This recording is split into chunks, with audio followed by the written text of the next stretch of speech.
There we go.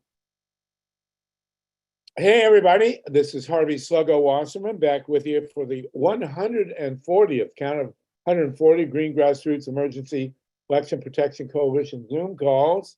We have, as always, an astounding lineup today. I do want to say that we're all on pins and needles for the Game 6 of the NBA Finals tonight. Is it the fifth? Game 5, as we hear from the horse's mouth in Colorado, where Denver is going to face the Heat, heavily favored Denver, but not rain the Heat out. We're also heavily favored with a truly great guest for the second straight week, former Alabama Governor Don Siegelman, a true hero for all of us, and author of a truly a very important book on the death penalty. We're going to talk to Don about a Supreme Court decision having to do with gerrymandering in Alabama. But I do want to first, as someone who vehemently hates the death penalty, I do want to talk to Don about his book, and maybe we can flash the cover if we can dig it up. We're starting with 32 people. We're going to greet BRYNN TANNEHILL, talk about some of the movement in the right wing of the American psyche. And we're also, speaking of psyche, going to talk to Tatanka Bricca about, I think, a pretty amazing development pushed in part by our beloved Danny Sheehan, where the U.S. government is now establishing an above-ground official agency to investigate UFO sightings, which I think is actually a very big deal. We also, of course, and I usually before these shows, I go to the gym and I sit on the machine and watch the news, which includes Fox, and it's all filled with the Trump indictment, which is going to be in Florida, and very interesting stuff. So we'll get to that as well later on. And then in the second hour, and this is absolutely critical, we are going to be discussing a new election that has just begun for the board members of the Pacifica Radio Network. And, you know, we all complain about the mainstream media, forgetting that there is a progressive, or is supposed to be, a progressive media network in this country. It's Pacifica. It was established in the 1940s, and it's always been a terrible killing field of psychic warfare.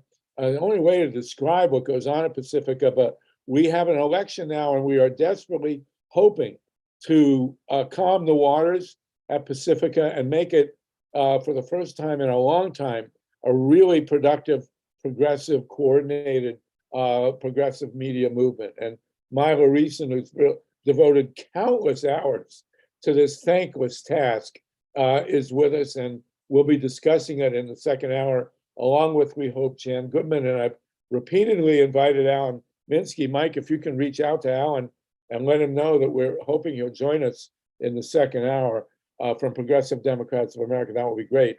Alan wrote quite a few years ago a beautiful overview of what the Pacifica Network could become. And it's guided my efforts for the last several years, and many of us also. So I hope Alan will join us. But I'm going to warn you that from now until June 30th, when the sign-up period for the Pacifica election occurs, or rather ends, at least temporarily, we're going to be talking about Pacifica every week. And for those of you who are not a member of the Pacifica Network, or more specifically of your local Pacifica station, we want to urge in the strongest possible terms that you join the Pacifica Network. It's $25 and join in this all-important election. So that's our layout for today. We're going to start with the great Don Siegelman, who was with us last week as well, one of our very few guests from Alabama, along with Dr. Ruth Strauss. And the first thing I want to we're going to talk about this incredible, astounding Supreme Court decision, which really took everybody by surprise in a good way. But we want to start, Don, with your amazing book on the death penalty. Can you give us the title and the theme of your book on the death penalty before we get into the Supreme Court decision? Well, the title of the book is "Stealing Our Democracy," but it's more than just about the death penalty. It's about our justice system and how prosecutors get 99% of the indictments they seek. Why that percentage is so high? Because the Supreme Court gave them unlimited immunity in 1976, which I indicated, I think last week, was underscored by Elena Kagan when she was serving as Solicitor General to President Obama, when she had her deputy argue to the US Supreme Court that US citizens do not have a constitutional right not to be framed. So that's, but that I think that sets the stage for my book. I would encourage people who want to listen to the book to get the Audible version. If you want a hard copy, you can do that through Amazon. It was actually a #1 new release in 2020. But I'm here today to applaud. I never thought I would think about applauding a Trump-dominated Supreme Court, but both Kavanaugh and Chief Justice Roberts joined the 3 liberals to really smack Alabama down. They came after the state attorney general and basically called his position nonsense. And they listed, the transgressions of Alabama throughout history.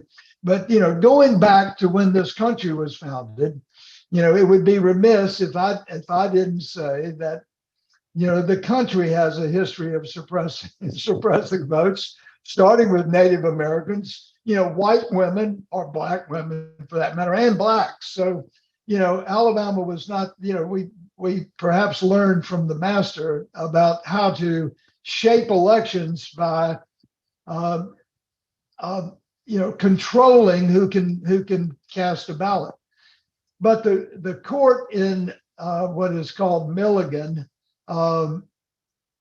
stated that Alabama has an extensive history of repugnant racial and voting related discrimination, and that it was undeniable and well documented. We all know that after the Civil War, when the Jim Crow laws were introduced, that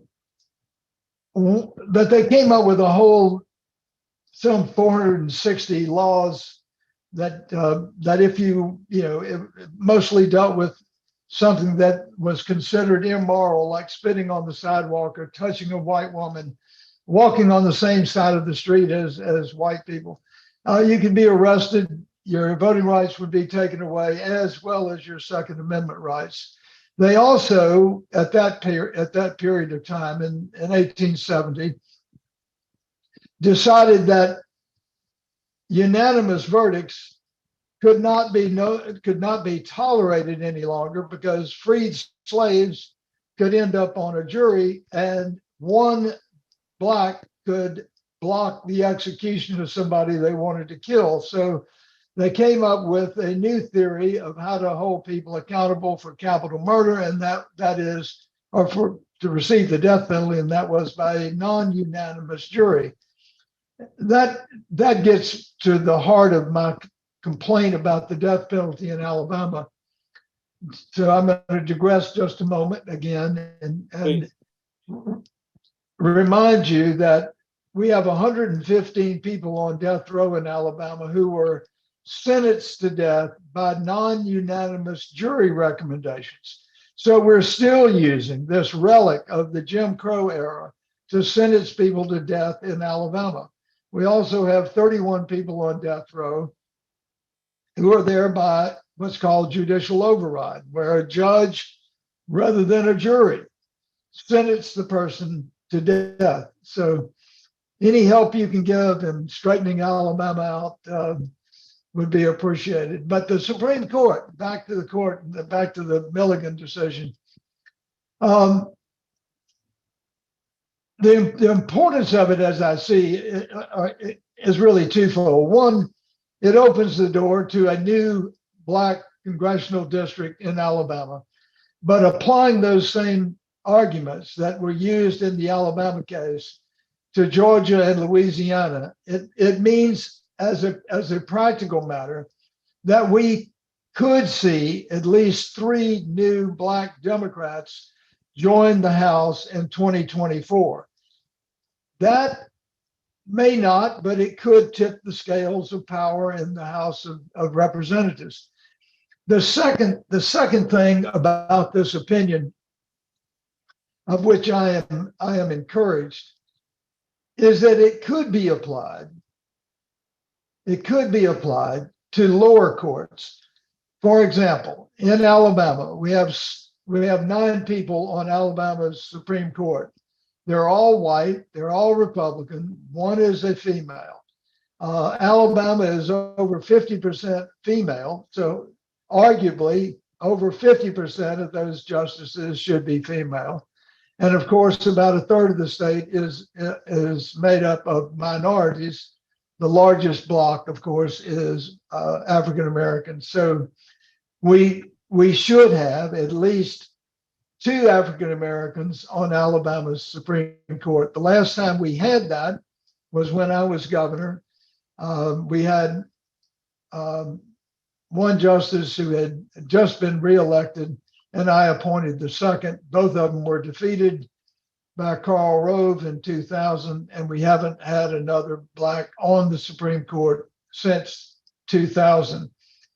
So it may be possible for us to argue that since the court will have approved these new 7 congressional districts, 2 of which are Black, that the Alabama Supreme Court should mirror that map, and that we should be entitled to 2 African Americans, 2 African American or Black districts that would be districts that would be a majority Black, made up of a majority of Black voters. So I'm excited about it. It's good news for Alabama. It's good news for the country. So let me ask you a question that I'm sure is on everybody's mind. This decision basically was 5-4, and Roberts and Kavanaugh cast the deciding votes against bad gerrymandering. The question then becomes, what are the national implications of this decision for gerrymandering in other states, in addition to Alabama? Yeah, and the 2 prime targets are Georgia and Louisiana. And I say prime targets for Black voters because they have a possibility of carving out districts which are compact and are retain traditional political subdivisions. They are not elusive to the eye. I mean, they don't look like a snake. They're too, anyway. So Georgia and Louisiana are the best 2 opportunities. North Carolina tried to get an additional seat back in, I think it was 1986, but the district was just too convoluted for the court to buy off on. So I think, because populations have become more dispersed, it makes it challenging for states like Texas to carve out a new minority district, although one could argue by the proportion of minorities in the Texas population, they should have at least 1 more minority district. Well, is the Supreme Court going to go now state by state and evaluate the fairness of the districts? No, they will just come up one at a time as those cases mature legally. So I think probably Louisiana might be next. Georgia would soon follow. I'm not an expert on this, but I know those 2 are in the pipeline.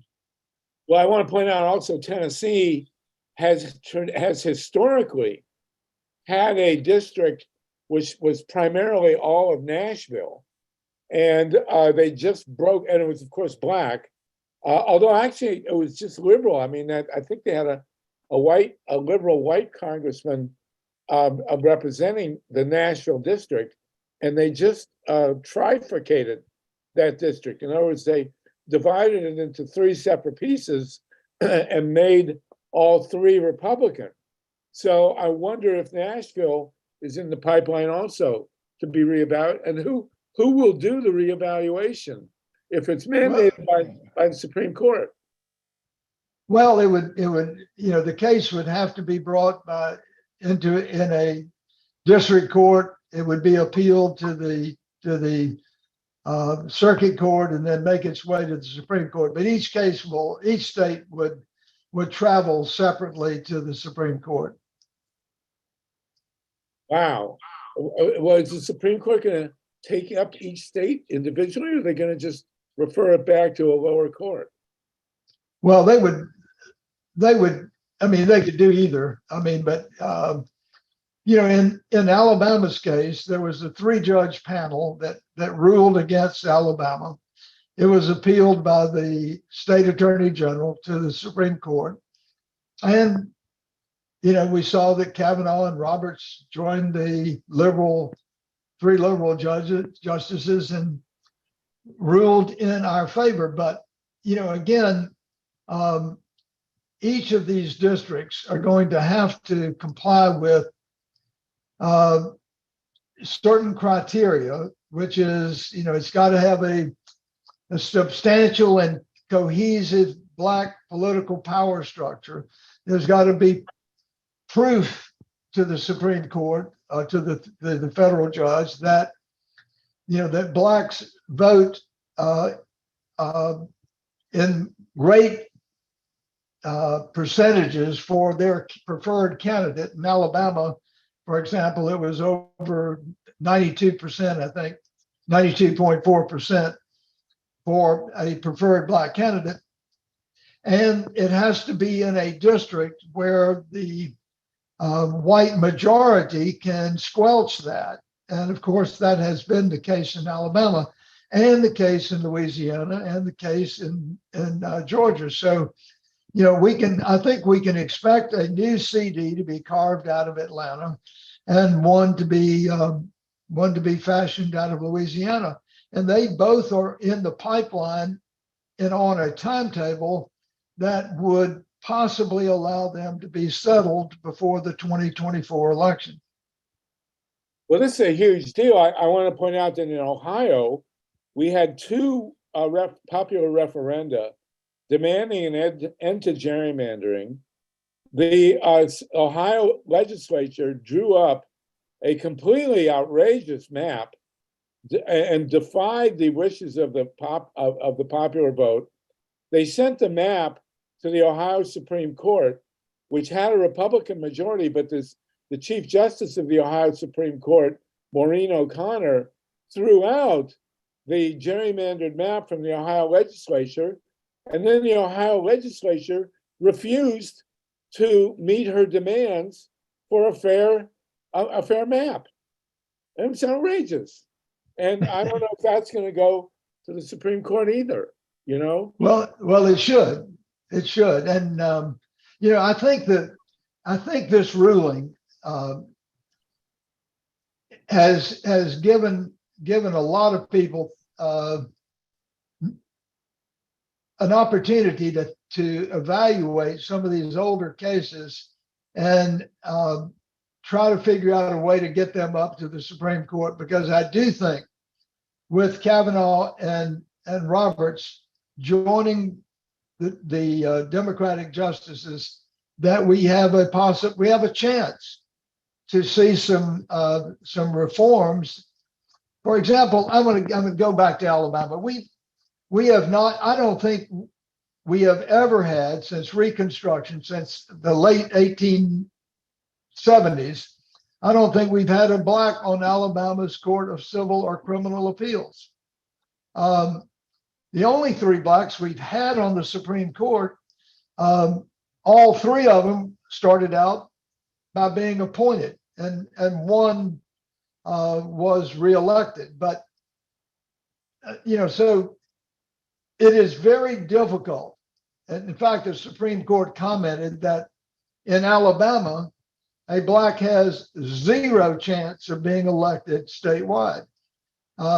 It's just not going to happen given the present climate, the present political polarization between Democrats and Republicans and blacks and Republicans. So there is hope that the Supreme Court will see some other arguments that could lead to, substantial change in these lower courts, like the Supreme Court of Alabama and the Supreme Courts of other states that are malapportioned and do not afford a minority a chance of being elected. Well, it's truly astounding. I mean, I know everybody on this call, because we've been dealing with the gerrymandering issue from day one, understands the potential impact of this kind of decision. And but then you look at Ohio, and now North Carolina, you have Republican supermajorities that are more than happy to just trash their own state Supreme Courts and ignore anti-gerrymandering mandates, both from popular referenda and from the state Supreme Court. It's astounding that that's going on. So I hope that this decision, which came completely out of the blue, nobody expected this vote from Roberts and Kavanaugh. I hope it can penetrate at least some of the states. And Don Siegelman, you've been right in the heart of it, so it's pretty amazing. I'm going to call in your fellow Alabaman here, Ruth Strauss. Dr. Strauss, do you want to comment to your former governor here? Let's unmute you, and then we'll go to Mary and Maya. Thank you. Don, I appreciate your being magnanimous about the Supreme Court, but, correct me, but if memory serves me, like 6 months ago or whatever, they struck down that exact same thing where they appealed to the Supreme Court to uphold that third district, and the Supreme Court knocked them down. And in my cynical but probably correct mind, they are dealing with the corruption on the Supreme Court, as well as John Roberts wanting his, deplorable legacy to somehow be redeemed. And I just quite honestly think that they just did this to try to reverse history, and that, 6 months from now, they'll go back to their old tricks. So I'm just curious what you or anyone thinks about that. I do not trust them one bit. Thank you. No, I think you are right not to trust them one bit. I do think you are correct as well that this is something to divert people's attention from the current controversy regarding Justice Thomas and Justice Roberts. And I think that, Justice Roberts, I think too, was looking for something to help in some small way restore people's faith in the impartiality of the court. So, look, I'm grateful for whatever reason they did it, and I don't care. I'm just grateful for this. This is a huge step forward for Alabama, and it could be a huge step forward for the country. Again, we've got these two cases in Georgia and Louisiana that are right on the heels of Alabama and could be decided before the 2024 election. That would mean 3 additional Democrats in the House. Well, we also are on the brink, and this was an earlier discussion I had with John Brakey, who has joined us, by the way, and the great hero from Arizona, who next week is going to give us a full report on the amazing goings on there. John, glad to have you on. I hope you're in touch with Don Siegelman. By the way, we have 51 people on the call. But the fear is that this might be a diversion for an upcoming decision in the Moore case, which would allow the state legislatures to completely overturn the popular vote for president. The Moore case says that the state legislatures can choose their own electors, no matter what the public says. That has yet to be decided. And we're going to need both Roberts and Kavanaugh to again vote with democracy. Don, do you want to comment on that? It's too scary for me to comment. No, I don't want to comment. Yeah. All right, it is scary stuff. Mary Stonewall, and then Myla Reason, and then Wendy. Mary, go ahead. Okay, I have two things that I want to bring up. Number one, is anybody paying attention that there are states that are like Idaho that just recently brought back, you can be put to death by firing squad? I would be concerned, this is starting to look more and more like we're back in World War II time when it comes to the United States with FEMA camps, and now they can shoot us for committing a crime and, die by firing squad. But secondly, sir, I would love to hear from you and work with you maybe to try to find change. I'm a good thinker, but I would love to also introduce you to a new prison system called the Wedding Cake Prison System, which is designed to actually rehabilitate our citizens that haven't done anything horrific. It's just that they started off with all the cards stacked against them, so they made bad choices. Those citizens, which is at least 75% of the people in prison, would have an opportunity of being married back into society. That's it's called the Wedding Cake Prison System. Marriage back into society to where they can be self-sustaining without having to worry about turning to crime to find a living. And I hope that if I share my information, you'll contact me. I have the whole system kind of written up. Oh, absolutely. I'd love to make contact with you. I'm working with a couple of nonprofits that are focused on turning our prison system right side up by beginning on day one, teaching, life skills, job skills, educating. Well, I'm an architectural designer, building code reformist, a disaster prevention consultant for new construction and residential living for sustainability. And that's where this comes into prison system, is I'm trying to create the Wedding Cake Prison System. And it's basically, you have 3 circular fences. The center one is in the very center. There's a big ass tower. When you first come in, you're put at the top of that tower. You're evaluated and you work your way down through education and counseling.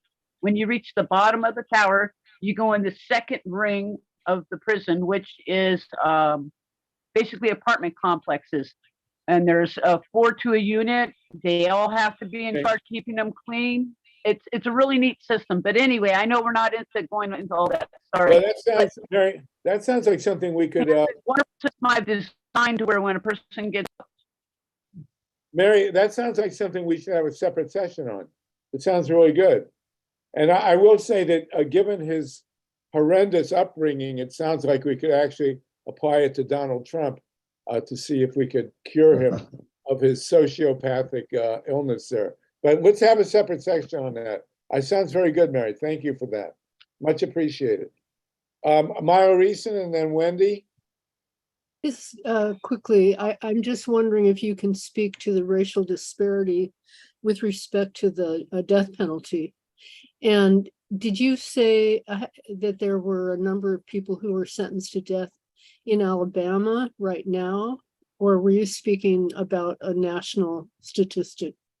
No, I was speaking about Alabama. We have 166 people on death row and 167 people on death row, and 146 shouldn't be there. They should be, 31 of them were sentenced by a jury to life in prison without parole, and the judge overrode that jury decision and sentenced them to death. So we've got 31 on there who were sentenced by a judge rather than a jury, and the other 115 were their jury recommended death, but it was a non-unanimous jury, and it's just unseemly that in 2023, we're still using a relic of the Jim Crow era to sentence people to death.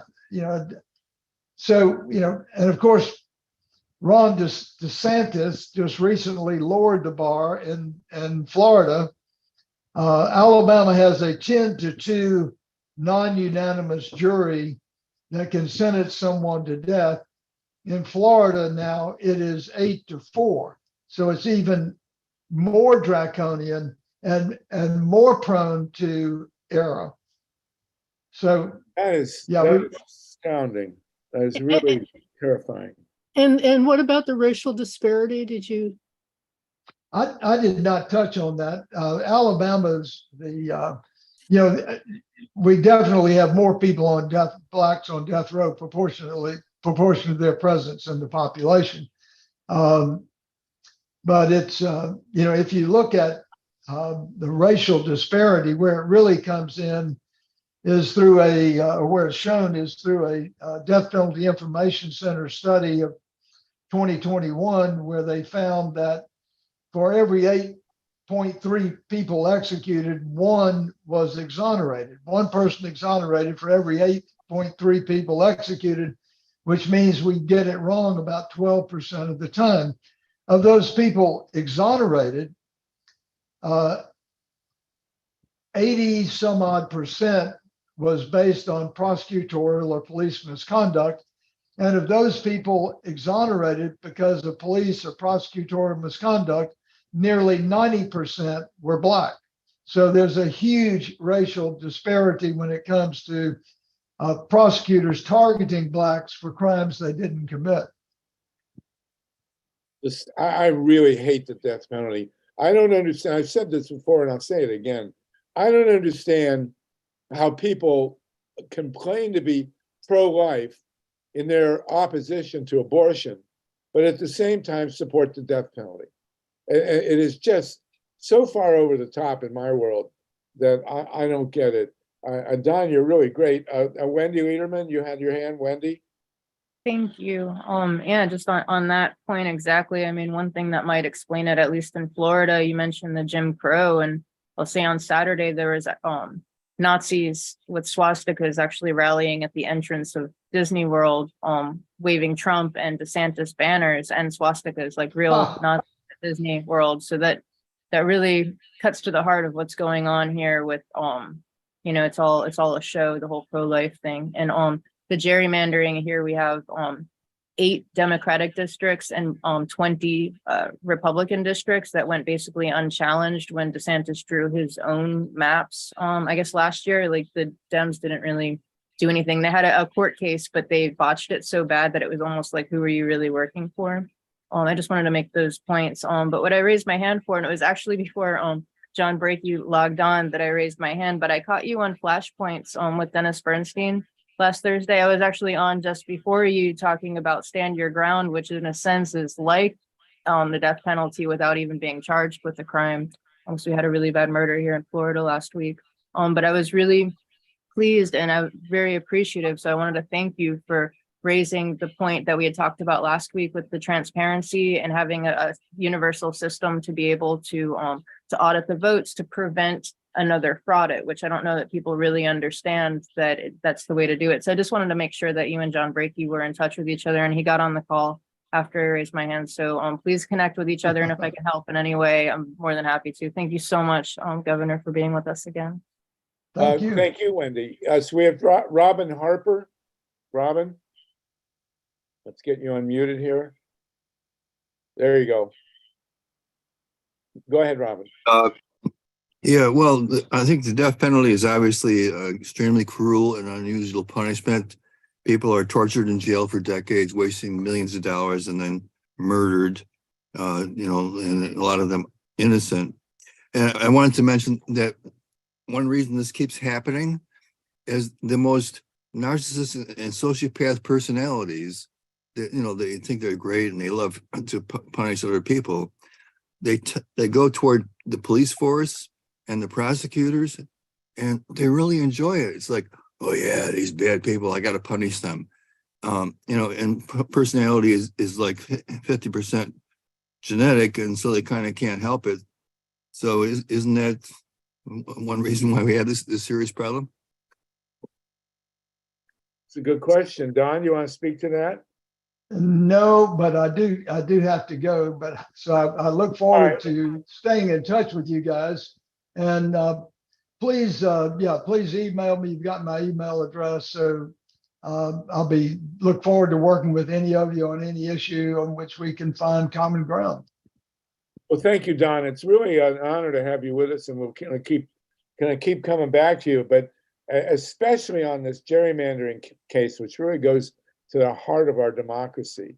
And just remember the root of the term gerrymander, it wasn't a snake, it was a salamander. It was named after Elbridge Gerry, who was the governor of Massachusetts in 1812, who drew up districts that were so egregious that a local pundit compared them to gerrymanders, and that's the root of the term gerrymander.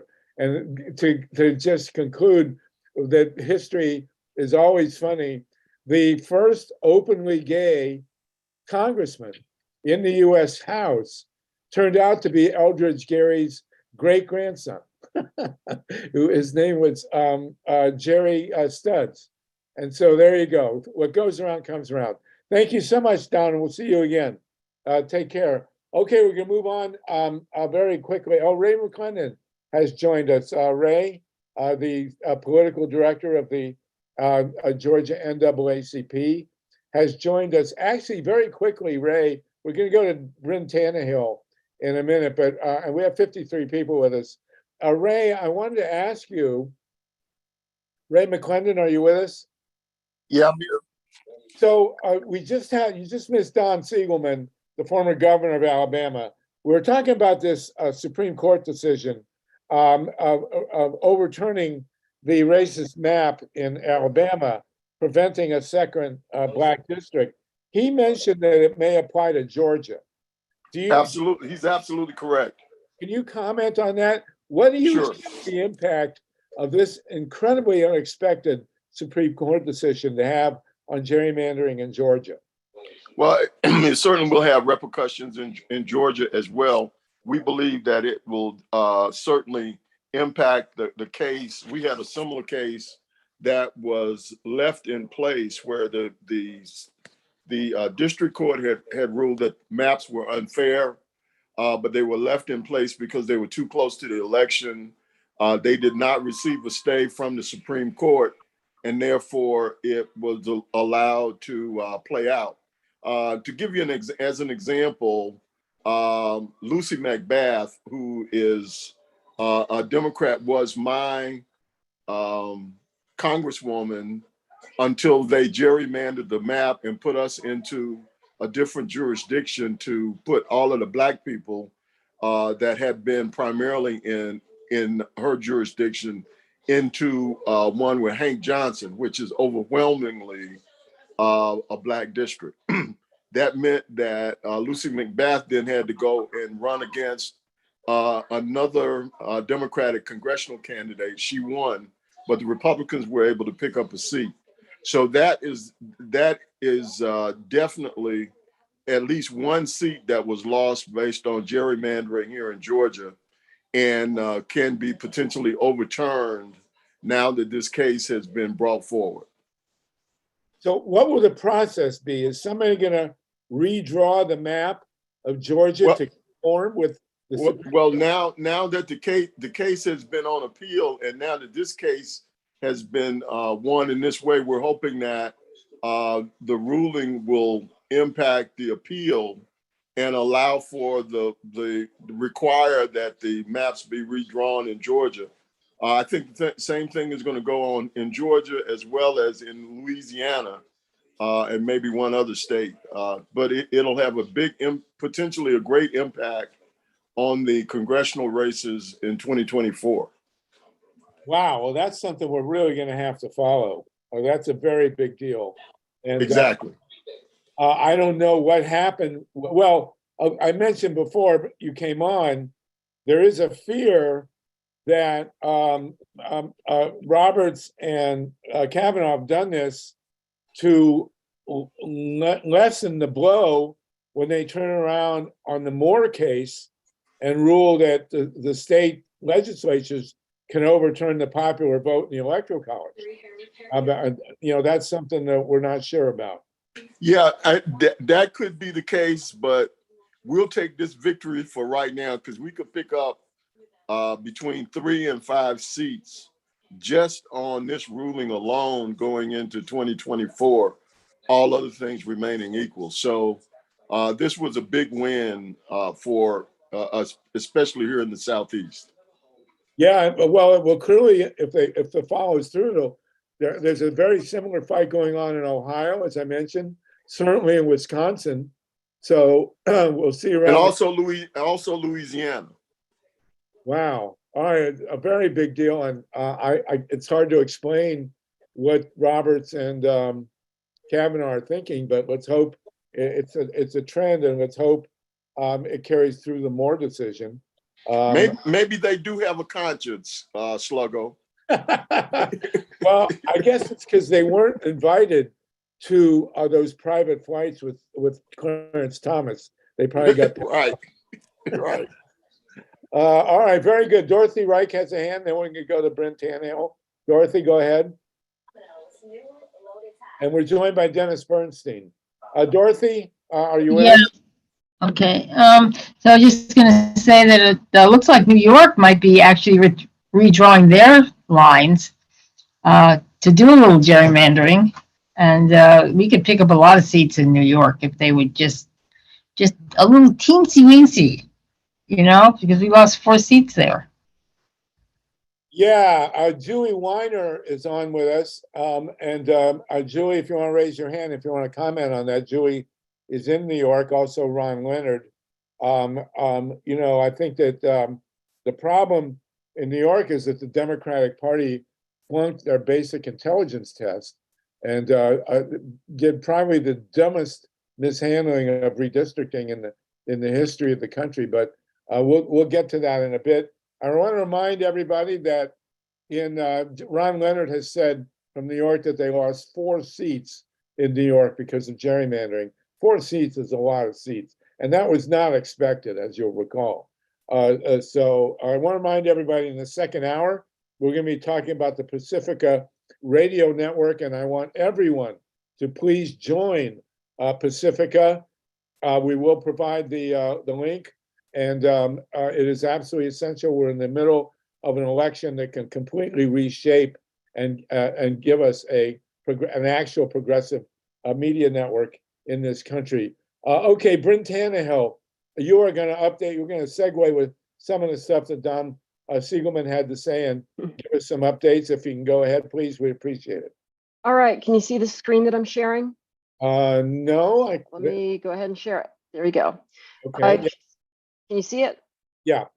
Okay, so I'm going to give you an update on where we are with anti-trans legislation, and the answers are not good. Okay, can we do it in 5 minutes? That'd be great. Wow, Okay. look at that. All right, just to give you an idea, things are getting worse and worse and worse. The risk levels have gone up. You could see just in the past 6 months, the amount of dark red has gone up considerably, and that we now have issued a do not travel to Florida recommendation. It is not safe for trans people to travel there. If you are a trans adult, you can no longer get health care there. If you get hit by a bus, healthcare workers can let you die because they have a right to refuse treatment. And there is also a bathroom ban. So you can be arrested for attempting to use a bathroom. Awesome. Just to give you an idea, the number of bills that were introduced has gone up to 532, 68 have passed. You can see a breakdown on the list on the top bar here. This is not good, and this is significantly larger than the last time we spoke. Yes, I apologize for borrowing from the HRC, but at least it's a clean looking graphic. What I can tell you is that Louisiana looks like it's about to shift. Looks like we're going to get laws in South Carolina, North Carolina, probably Ohio. The rest are probably no's. But the short version of this is that virtually every state except Virginia that didn't have slavery is going to end up with bans on healthcare for trans people. These are bans primarily on trans youth, but Florida has banned it for adults using some legal trickery, which is essentially in order to get healthcare, you have to sign a form. The thing is they haven't created the form. So as long as they never create the form, you can never get the healthcare. It's kind of like it's like trap laws on steroids. These are sports bans. We're also seeing Georgia, North Carolina, probably introducing them this year. As you can see, this year we've had an explosion. It's been going up. We've been having an exponential increase in anti-trans laws every year, and next year it's fixing to be worse. We see anti-trans thought leaders in the conservative movement talking about banning healthcare for all trans adults, bathroom bans, and there is continued talk about groomers, protect our children, leave our children alone, bomb threats at Target. The FBI has issued warnings that they expect that there's a high probability that somebody's going to show up at Pride with an AR-15 and start wasting people. If we get through Pride without a massacre, we will have been lucky. And this isn't just me saying it, this is the FBI. We finally have some data of how bad it is. There's been people have noticed that trans people are fleeing a lot of these states that are passing a myriad of anti-trans laws, and that the situation is getting more and more hostile and the language is getting more and more violent. Data for Progress did a survey, and what they found is that 8% of all trans individuals, adults, have already fled, right? And if you make the assumption that trans individuals are almost entirely fleeing states with these agendas that are passing these laws, then you come up with a number that in the red states that have been passing them, the ones that are in red back in the states that are in red in this slide right here, red, dark orange, and black. What you end up with is a figure that 16.6% of trans people in red states have fled already, where they're in danger. And I need you to listen to this and to take it seriously, because when you try and put this in historical context, right?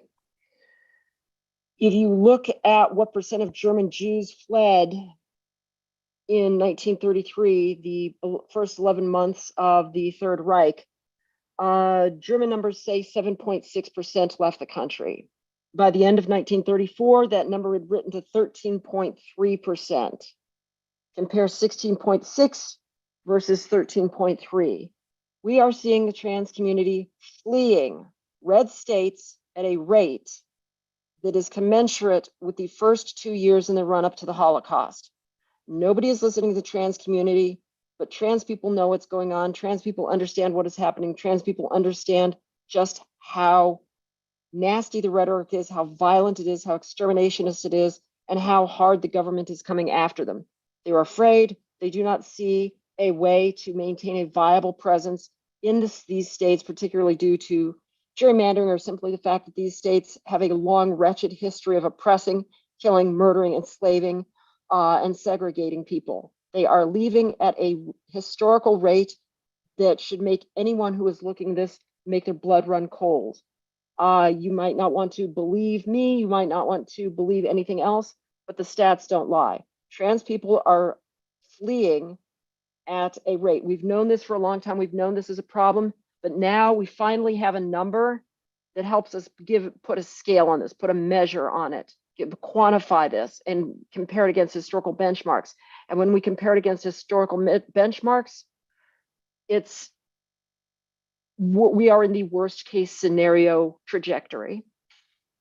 Just to remind you of what's being said about trans people, that this is a coordinated assault, that the goal was always to eradicate transgenderism, to force transgender people to flee, to demonize them to the point where they no longer felt safe, to make them either flee, detransition, or never come out of the closet. And they are telegraphing now that they intend to, in both the DeSantis and Trump campaign, so whoever the Republican nominee is going to make trans people one of their #1 issues during the 2024 election. And they're going to make eradicating transgenderism one of their top goals of their administration.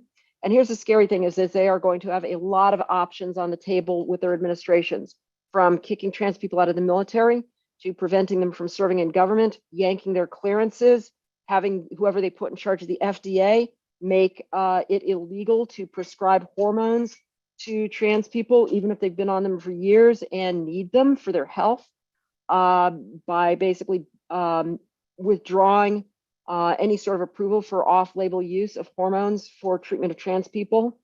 So my wife, who's had a hysterectomy, can get her estrogen.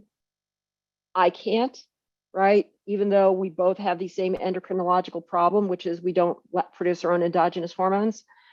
So where we are at is we are continued down a glide slope to horror. And what makes it worse is that now we actually have the numbers to back up our qualitative observations that this is really bad. And now that we have some quantitative numbers, we can compare them with historical benchmarks, and it's looking every bit as bad as we feared. Okay, you've had a number of requests, Bryn, if you'll post the link to the slideshow. I do not have link to it, but well, if you can post your own contacts and send people. If you go to the Human Rights Campaign, you can see some of the charts. If you go on any search engine, and I'd really urge everybody to do your own research so we can all keep this front and center, because we're seeing the run up to another Holocaust in real time. And I want people to understand that this is front and center, the most serious, deadly threat, because it's not only attacking LGBTQ people, which that would be horrible enough, but it's also locked into pushing back on rights for women, reproductive health care, abortion rights, so on and so forth. Women are already dying because of these restrictions.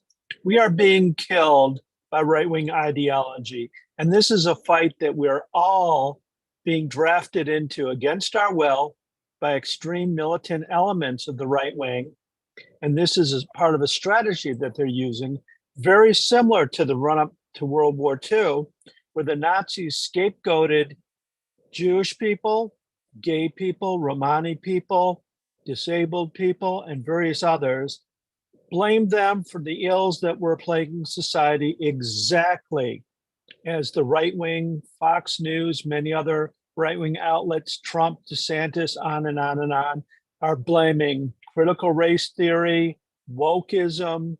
Wokeism is the American way, and they are declaring war on people who have a free mind. They want to enslave people and kill people who they see as not fitting in their cookie cutter view of the world. And I want to thank BRYNN for coming in and explaining to us with facts and figures what we need to know, because otherwise I sound like I'm exaggerating. I am not.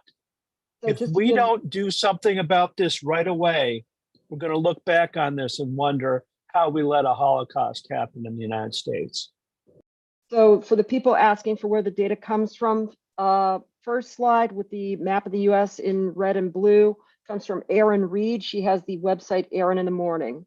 Second slide comes from Chapman. She's also on Twitter. I can post her Twitter handle on there.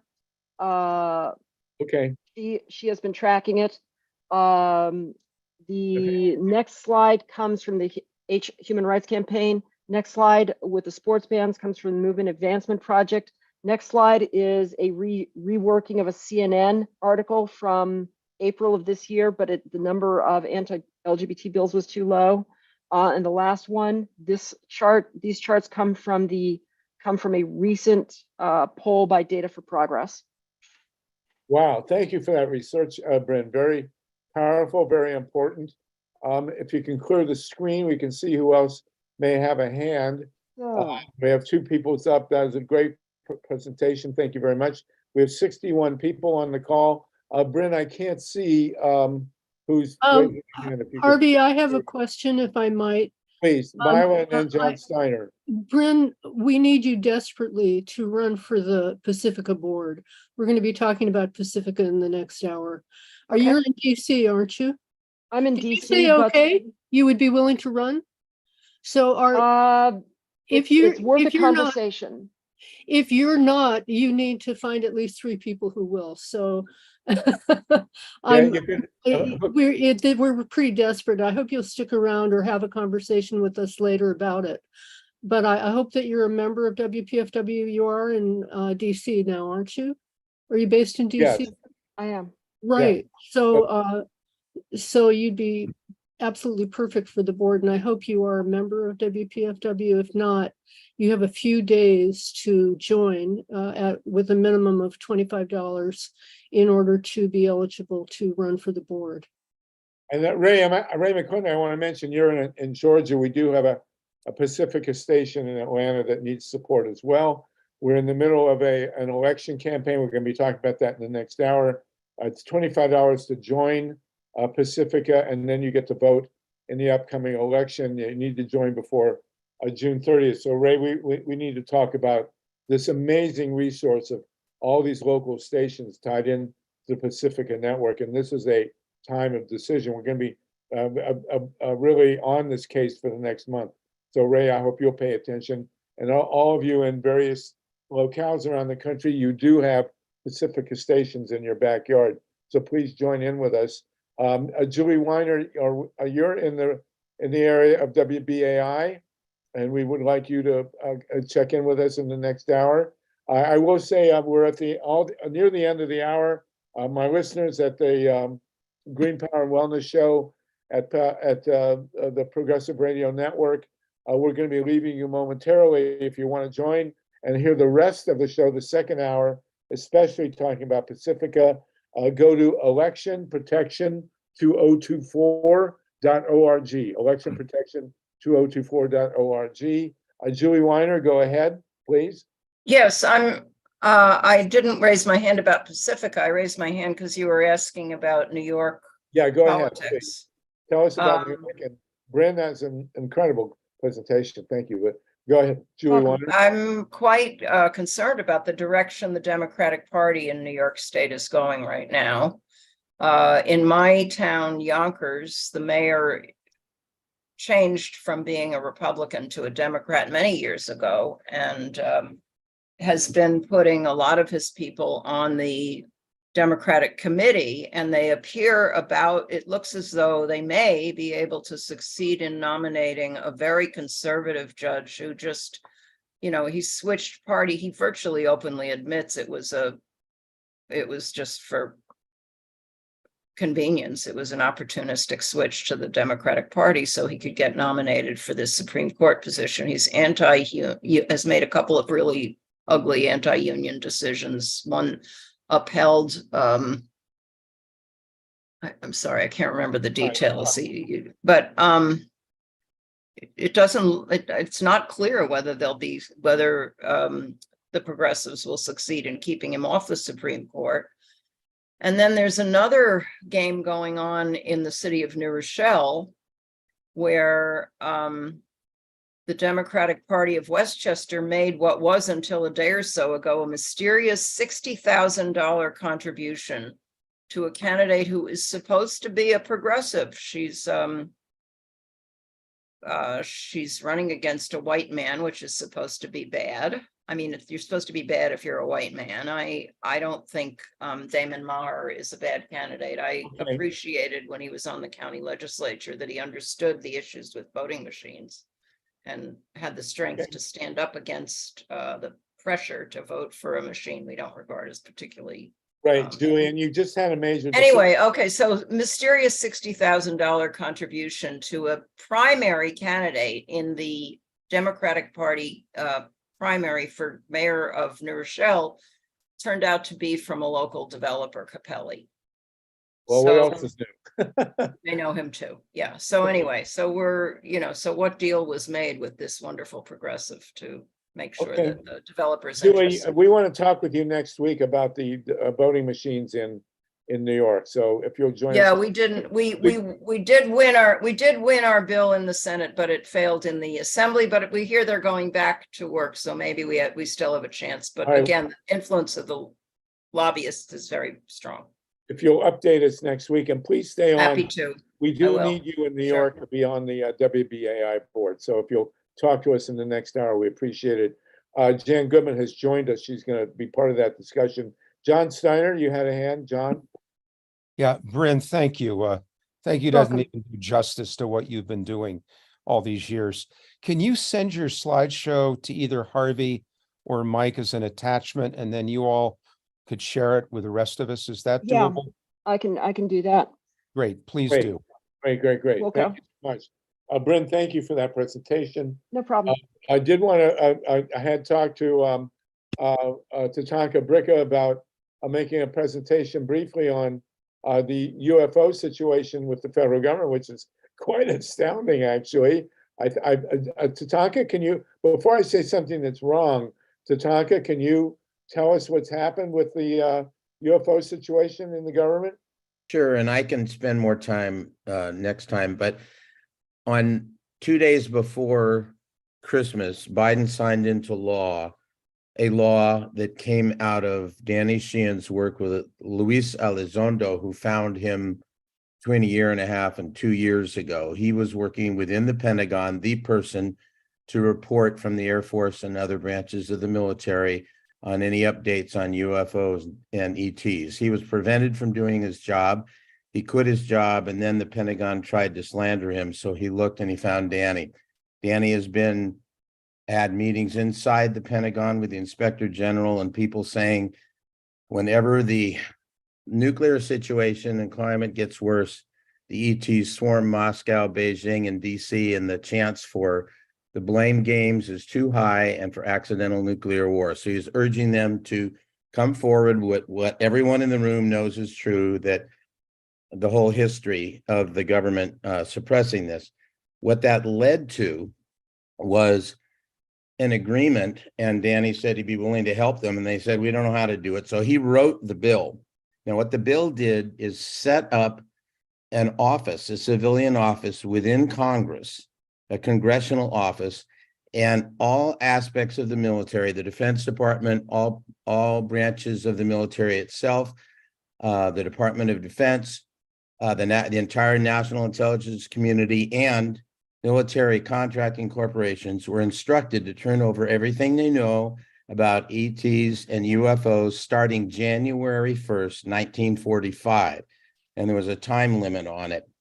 And the latest thing last week was a man by the name of Grush, David Grush, about 1.5 weeks ago, was having difficulty being prevented from getting his information there. So he came forward. It's reported in the Guardian. It came out of news. Anyway, I can give you the source. And he testified on what he knew. There was this secret department within that, and he'd been in there for years. He's a military guy, fairly young.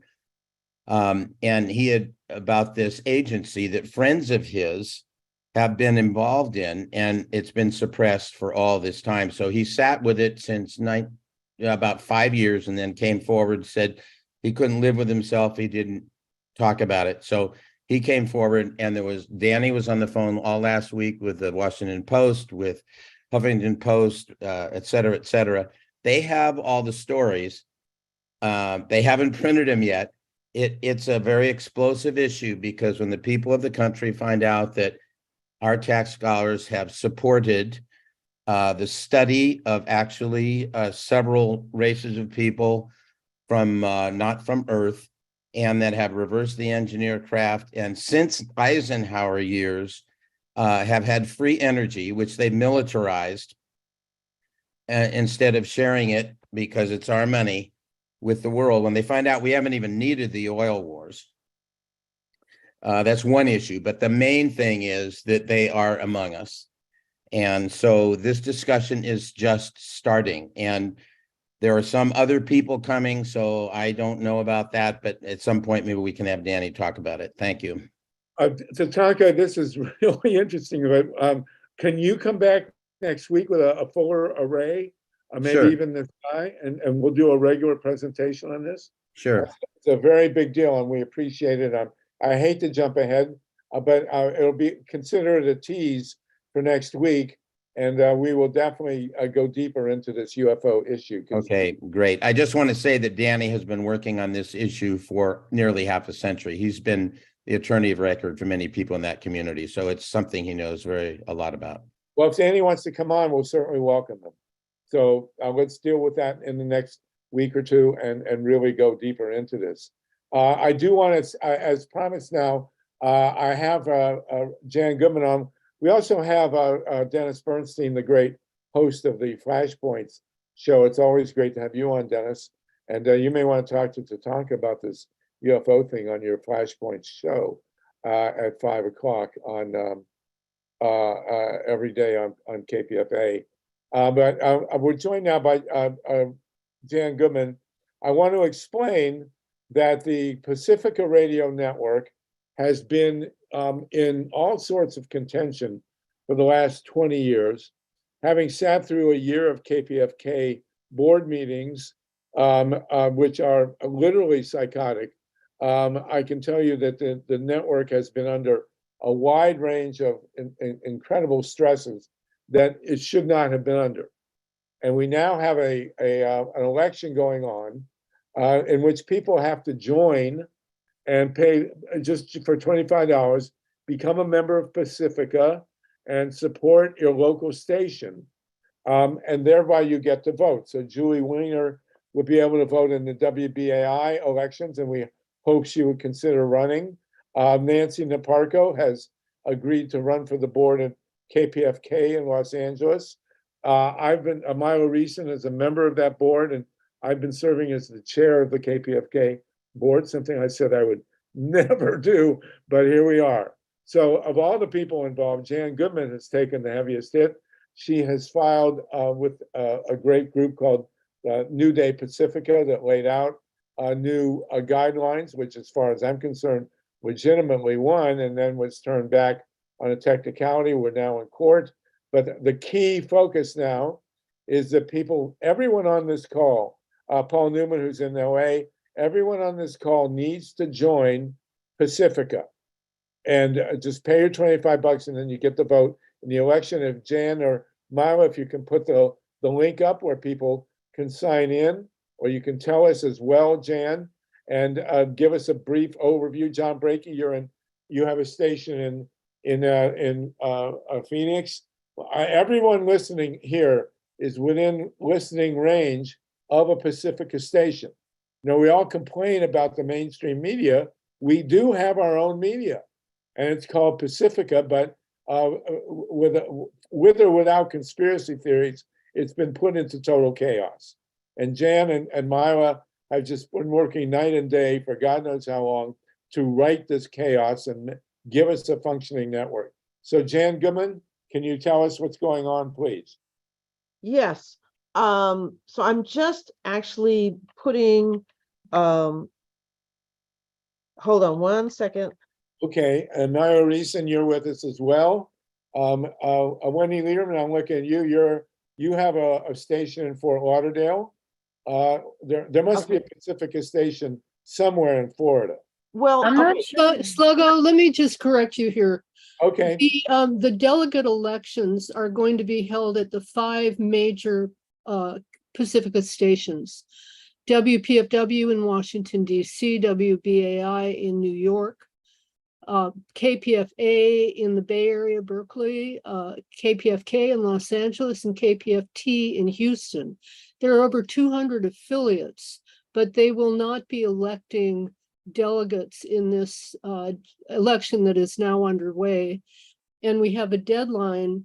We need people to donate a minimum of $25 before the end of June. So we have 18 days to get people to join so that they can vote and to join so that they can run to be delegates at their local station, the 5 stations that I talked about. Okay, but So- so so- if you, even if you listen online, I assume you can join one of the 5 stations. And all these stations are broadcast and also our podcast or webcast. Tatanka, for example, you're in Santa Cruz or near thereabouts, Atascadero, so you can be a member of KPFA, and many of you are in areas where you can in fact join. So Jan, can you explain to us what's at stake here? So what's at stake is really nothing less than independent journalism, especially radio-centric journalism. Now, Pacifica, of course, streams their shows, and most of them are podcasts. So it's not just old-fashioned radio, but independent media is really what's at stake. And Pacifica has is worth at least $60 million, the 5 stations in all of the places that Mila just mentioned, their licenses, their real estate, and so forth. And it is listener sponsored, and everyone here can join to become a member because every station is streaming their programs. And at one point, Pacifica was really the place where news often was broken. The Iran-Contra hearings were all broadcast on Pacifica nationally, and many other important breakthroughs have been broadcast on Pacifica. But right now, Pacifica is in a situation where its existence, its existential, actual existence is at stake. And if Pacifica goes down, in reality, probably a Christian radio network would take over. So the first thing that we have, and so there are 2 things involved. One is literally financing Pacifica, and right now in different stations, each one is run somewhat independently, and if you just listen to KPFK, there's some absolutely wonderful programs and there's some absolutely horrible programs. But we're not joining because of what the present is, although the present is marvelous in many ways. But it's at this time we're voting. We are there's going to be an election of local station board members, and local station board members elect the national members. So we need to get honest people to become members, become members, and we need some people to actually run for the local station board. And at this point, all of the local station boards are meeting virtually. So they're meeting via Zoom or something similar to Zoom. So if you are someone who cares about independent media, and I can't imagine anybody here who doesn't, I really suggest that you think seriously about, and especially if you live in one of our 5 station areas, please consider becoming a member of a local station board.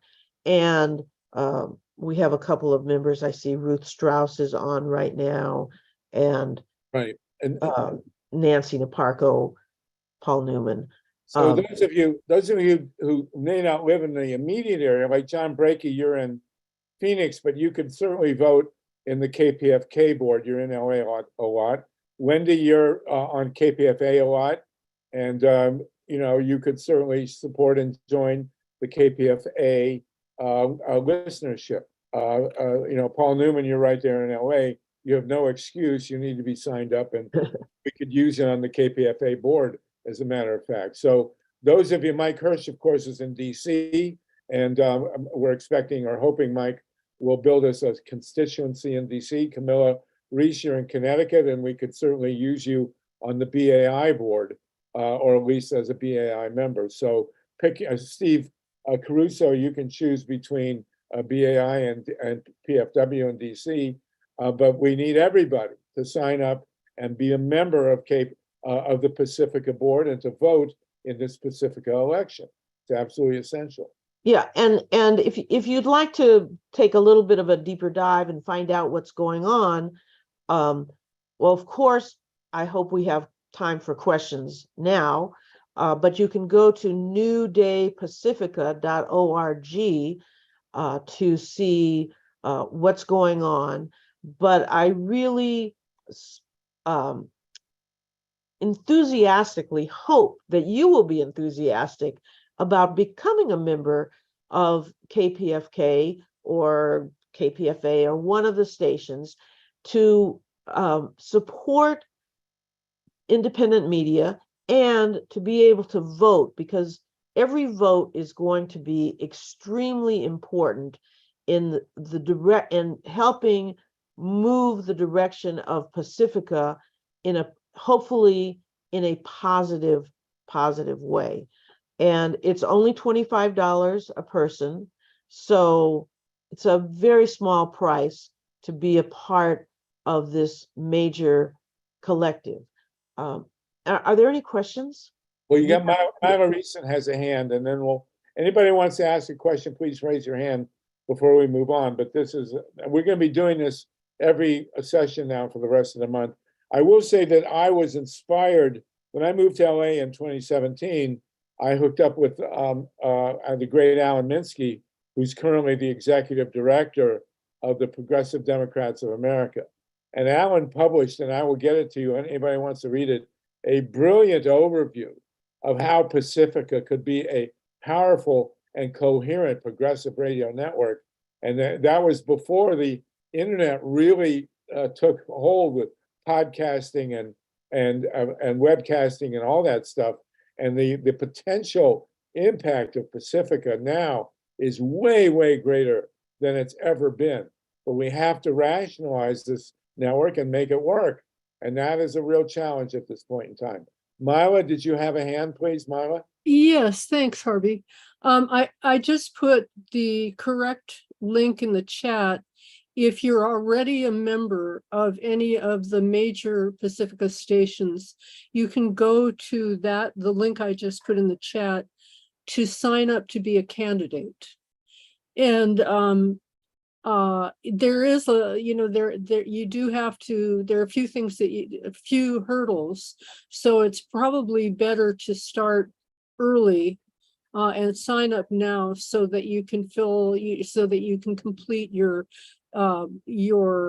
packet that is required possibly within 18 days. So we'll help you with it if you need the help. And I just wanted to say, I don't know whether you heard her, Sluggo, but BRYNN, when I first said, we need you on the board, she said yes. Awesome. So we need to get in touch with BRYNN and work with her and make sure that that she becomes a member if she isn't one of WPFW, and that she is on our slate, because that would really be extraordinary. Right. And I will say I've just been officially elected the chair of the KPFK board, something I thought I would never say in my life. And my campaign slogan is to make Pacifica fun again. So let's actually do that. And please, we need you. Tatanka, go ahead, and then Stephen Kaiser. Yeah, I've been a member of KPFA since 69-70. I assume now that I live halfway between San Francisco and LA that I cannot become a member of both KPFK and KPFA? Not true. You can join both, but you can only vote in at one Pacifica station. Okay, well, You can I'll- join 5 stations and be a member of 5, but you can only vote or be a candidate at one of the 5. okay. Whichever one you choose, you should be a candidate, Tatanka. We'd really have your presence on one of those boards. I cannot stress enough how important, I can't imagine my life, as many of us can't, without Pacifica. I mean, I just can't imagine it, because you get the news that you don't get anywhere else. And I don't want to go into it now, but there was an attempted takeover of KPFA, what was it, 1990? And a 7-year or so legal battle, and 20,000 people out in Martin Luther King Way with Bonnie Raitt and Joan Baez and, et cetera, et cetera. And all they were basically, anyway, Dennis could report on that. An amazing story. We wouldn't have Amy Goodman without that. I mean, we wouldn't have what we have today if that it would eventually came in our favor. But in the meantime, all the station heads, including Larry Bensky, who reported live on Iran-Contra, et cetera, good friend of mine, all the station heads were let go. They went taped the best of KPFA for a month, and then invited everybody back after they deheaded it. So anyway, a legal battle. And you realize that how important this is. It's sort of like the US wouldn't recognize Cuba for all these years. You're going, this tiny island. It's the same thing with KPFA, because they're afraid of anybody challenging the dominant paradigm, the whole dominant narrative of the story of America and the whole economic system. Anybody that has a little independent thinking is a threat. And so that's what's happened to KPFK. It's a threat to think, and to report. It's a threat to powers that be. So I encourage everybody to get involved and run if you can. I'll consider it. Yeah, Carol, what we could do is you could join KPFK and run for the board, and Carol can join KPFA and run for that board, and then the whole world will revolve around Atascadero. We'll have a conversation about it. I can't figure out how to get it done. I do. Yes. Everybody's been terrified of the board meetings, starting with KPFK, and we're trying to change that. As chair of the KPFK board, I've cut the meeting times at least in half. And there are actually moments in the board meetings where people smile. Who could imagine that would happen? Well, I measure a successful meeting by whether I come out with more energy than I go in with. And I'm assuming that if you cut the board meetings in half or less, people are going to go out feeling on track and with a smile on their face. Right. And I want to say that as crazy as our meetings sometimes have been, and as they are reputed to be, rightfully reputed to be, I have created some of my lifelong friends and friends who I believe will be lifelong friends in the midst of Pacifica, because Pacifica is full of wonderful and creative people who care about it. The boards are. So you actually do get something out of it. In addition, of course, to having a radio station, there is personal gratification in there.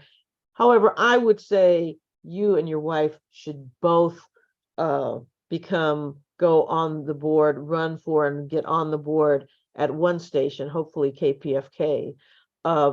And the reason for that is that then you're spending some quality time together. You can talk about problems together.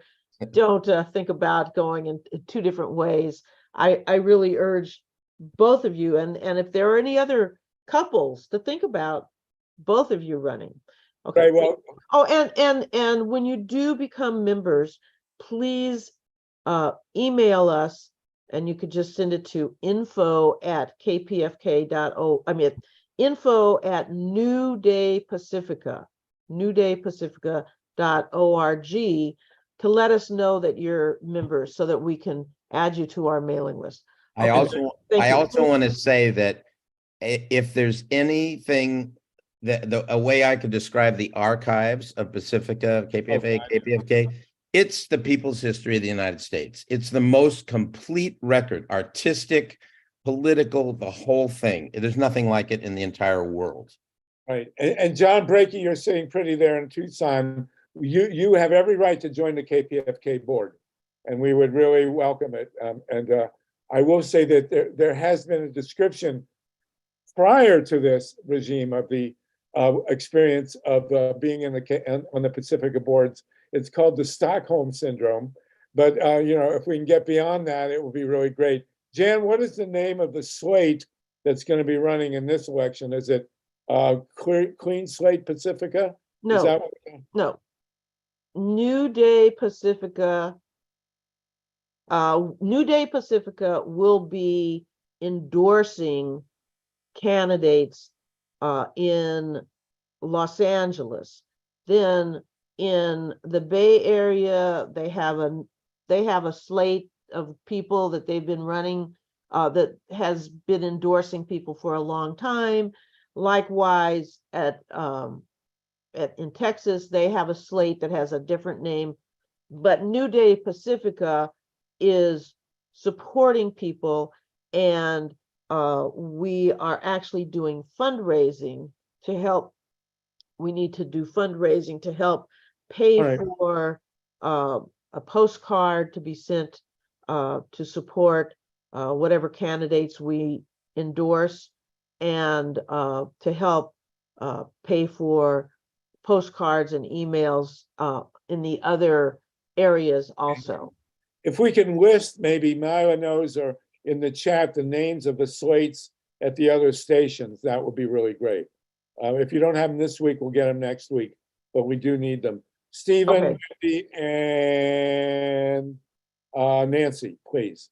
Stephen Kaiser, then Wendy, and then Nancy. This is probably too broad or too narrow a question at this point, and I may not have kept up with the evolution of New Day Pacifica, but initially in the initial election, it just seemed to me that was an effort to concentrate power in the hands of about 4 people, of which I think, Jan, you were one of them. So I don't get a clear image of what New Day Pacifica is going to do to heal Pacifica. So let me address that. This is one of the fallacies and untruths and pieces of misinformation that was perpetrated by the powers that be at Pacifica. It was repeated over and over in many different places that there would be 4 people who would be running Pacifica for a period of time. And this was stated and repeated by the General Counsel of Pacifica, and it was actually literally put out in various places, and that was totally untrue. The reality is that from the very first meeting of under the New Day bylaws, there would be a representative from each local station board that would be elected by the LSBs the first time, and then by the general membership after that, and that the staff would be electing their directors, and that the affiliates would also be electing their directors, which is actually a deconcentration of power, because presently the national board elects, literally picks the affiliate representatives, and so that piece of misinformation is actually incorrect. And what New Day Pacifica, the goal of New Day Pacifica is to stop, is to create a structure in which Pacifica can thrive and move forward. And one of the things about the present bylaws that has been so totally unworkable, and why those bylaws need to be revised, is because the bylaws, in an effort to fight off what Tatanka was referring to earlier, the previous regime that was trying to concentrate power in on the national board, is that presently the bylaws give a certain amount of authority over finances, over programming, over personnel to both the local station board, the station managers, the Pacifica National Board, and the executive director. And what that means is total crisscrossing lines of authority and lack of being able to accomplish anything. And the biggest, one of the biggest telltale signs of that is that we had 19 interim executive directors or permanent directors in 21 years. And that's just, I mean, you just say that and you realize what kind of dysfunction has been happening at Pacifica. And I always thought, by the way, that it was just a matter of the people who were involved, like, oh, these people are dysfunctional.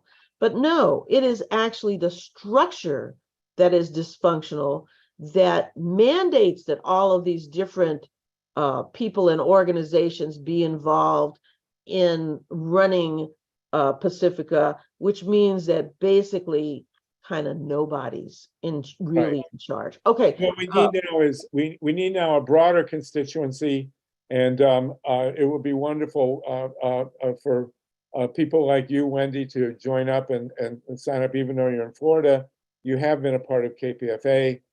There's no reason why you couldn't be even on the board. Tatanka, having you and Carol on the KPFK board would be, a godsend, really. And Julie, for you to be on BAI. We have Dr. Ruth, who's on KPFK, who actually allowed us to have quorum yesterday. It made a huge difference in our vote. So there we go. Wendy Lederman, you want to speak? Then Nancy and Mike. Thank you. I wanted to say thank you so much, Jan. Like, we just so appreciate and respect you so much for all that you're doing. I keep coming, somehow the quote keeps rising from JFK about how the press is the only business that's protected by the Constitution, because without scrutiny, the Republic can't thrive. So it's really, I mean, without the press and without the vote, no other cause has a chance if we can't talk about it and have that say. So it's just truly important. Just and let me jump in and add that we complain over and over and over again about the mainstream media, but we have our own media at Pacifica, and we have been unable to make it workable. And hopefully now we can do that with this election. And that requires you, Wendy, to be on the KPFA board. But go ahead. Thank you. And that kind of backs up the fact of like how, it's the lack of not being able to vote and have that democracy that suppresses. But you could also vote. You might also want to join Mike, and you should talk to this, because you are eligible to be on the PFW board, which may be even more important. So something to talk about with Mike. Okay. Yeah. And I was just gonna toss an idea that I'm sure you've either done or had this idea yourself, but sometimes it's about getting back to basics. And I've found that having like music shows and getting the local artists and people that are inherently rebellions but don't realize they're activists yet, like musicians and artists, like they are the true activists, but there's like some invisible wall for some reason that it just seems inaccessible. So having shows where like I used to do shows for Extinction Rebellion before COVID hit, and we would have bands play, and in between the bands, you'd have somebody talk for 10 minutes, and each time it would be a different issue. And it could be about different aspects of Pacifica and how to get involved, or just the importance, and just little ways that people can be activated that they don't realize they have access to, that are easy, and they can even use the skills that they already have, like not even just musicians or artists, but just regular everyday people that are part of that cultural scene, that maybe they're graphic designers, maybe they're this and that, and they can use the skills that they already have to contribute and raise funds and raise awareness. And then also artists, like we used to have live art done at the shows, you have paintings done, and then sell raffle tickets. So the raffle tickets would go to the fundraiser, and then people would get something to take home. But you could even do like art auctions with, you know, higher price tags and a different kind of, you know, audience, and just different ways to activate the people that are already your fans and already there, but just don't know how to do it. So thank you so much again. Well, Wendy, Thank you. PFW actually is primarily known as a music station, and it is a place where we really do need help. So if you could talk to Mike about possibly, you know, and it's more, we don't want people just to sign up alone. You need to bring your friends and additional people in to build the numbers here.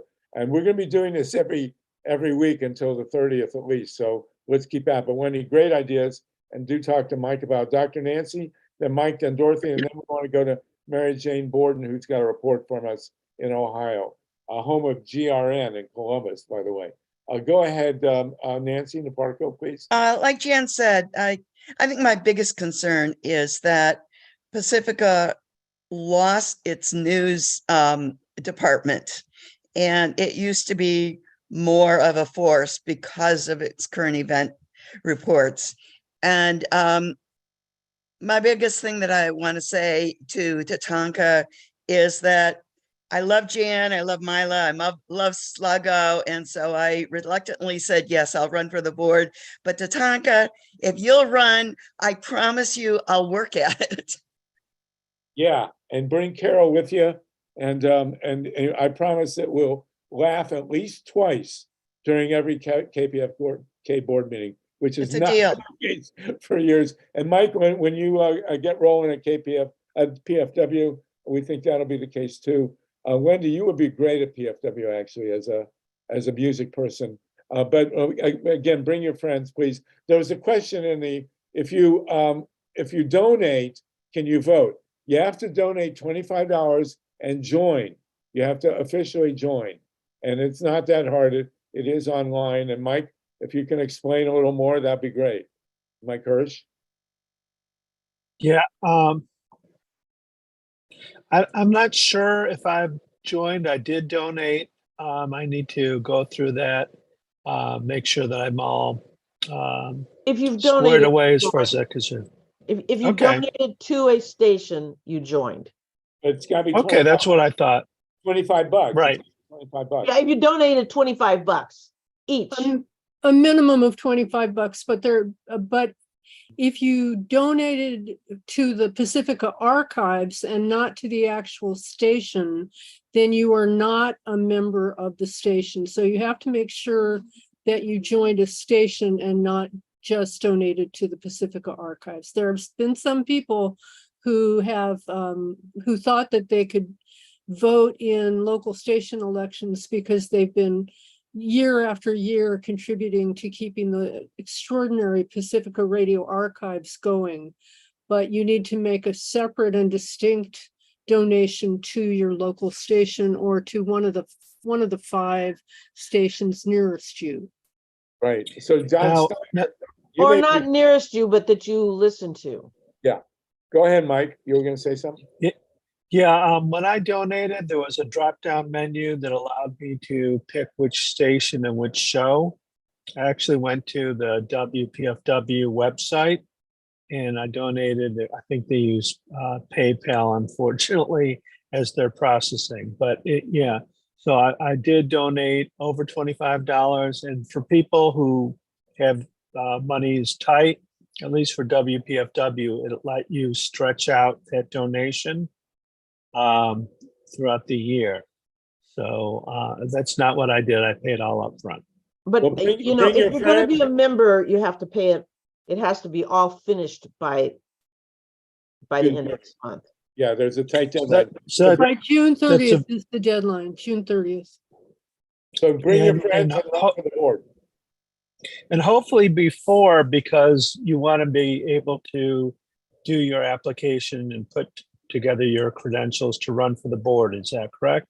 Yes, absolutely. Absolutely. And Mike, if you can get Alan Minsky to come next week, I want him to explain the vision that he had for Pacifica as a whole. Very important. And that's why I became so. I'll do my best. Unfortunately, Alan has a standing interview that he does every week on Mondays, but by the second hour, he should be free.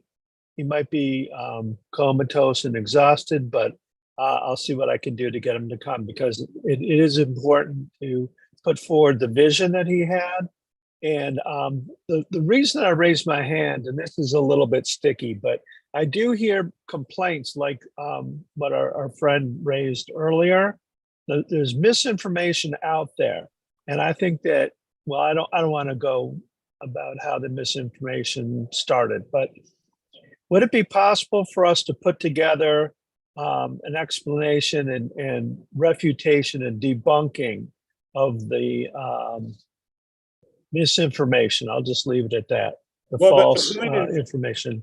Yes. The point is we're looking at the future. The past is incredibly murky and complicated and full of ridiculous recriminations that only the left knows how to do. If we get a team together then we can shape the future, as we're doing at KPFK, and we will do at all the other stations. So, Absolutely.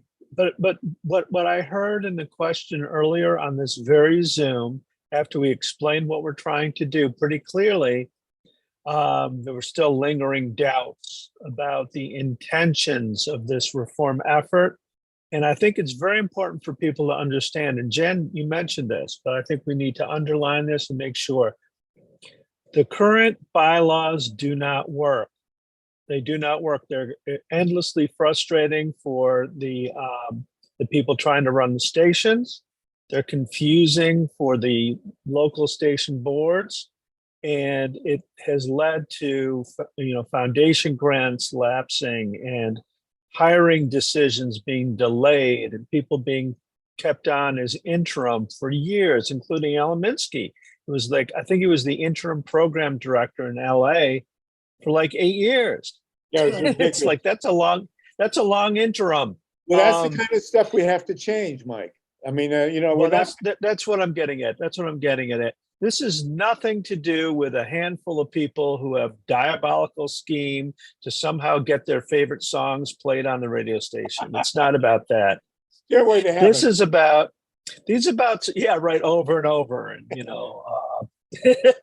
and what is it? Nights in White Satin. Anyway, those were favorite songs for DJs who had to take a quick break.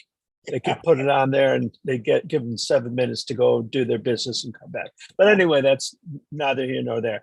This is all about people, and correct me if I'm wrong, but I'm pretty sure I'm right. This is about people who have loved Pacifica for decades, listened to Pacifica every day, got involved because they wanted to help Pacifica and make it better. And as Jan said, she originally thought that it was just a whole bunch of unlucky hires, that we just had a whole bunch of people who didn't know how to do anything. But in fact, they were trying to navigate a system that was so convoluted. There was no clear lines of who's responsible for what. It was a frustrating mess. To quote Jimi Hendrix, manic depression, it's a frustrating mess. And so what this group said was, well, let's see if we can't revise these bylaws, make some sense of it, and look at bylaws that other organizations have that actually get things done when push comes to shove, and it's smoothly operating. And the bylaws were presented after discussion and haggling and wrangling, like all progressive endeavors do, whether it's going to a restaurant or whatever, ordering, what you want on the pizza. It's always going to be a long discussion. The bylaws, the revised bylaws were presented, and everybody said, these look really good.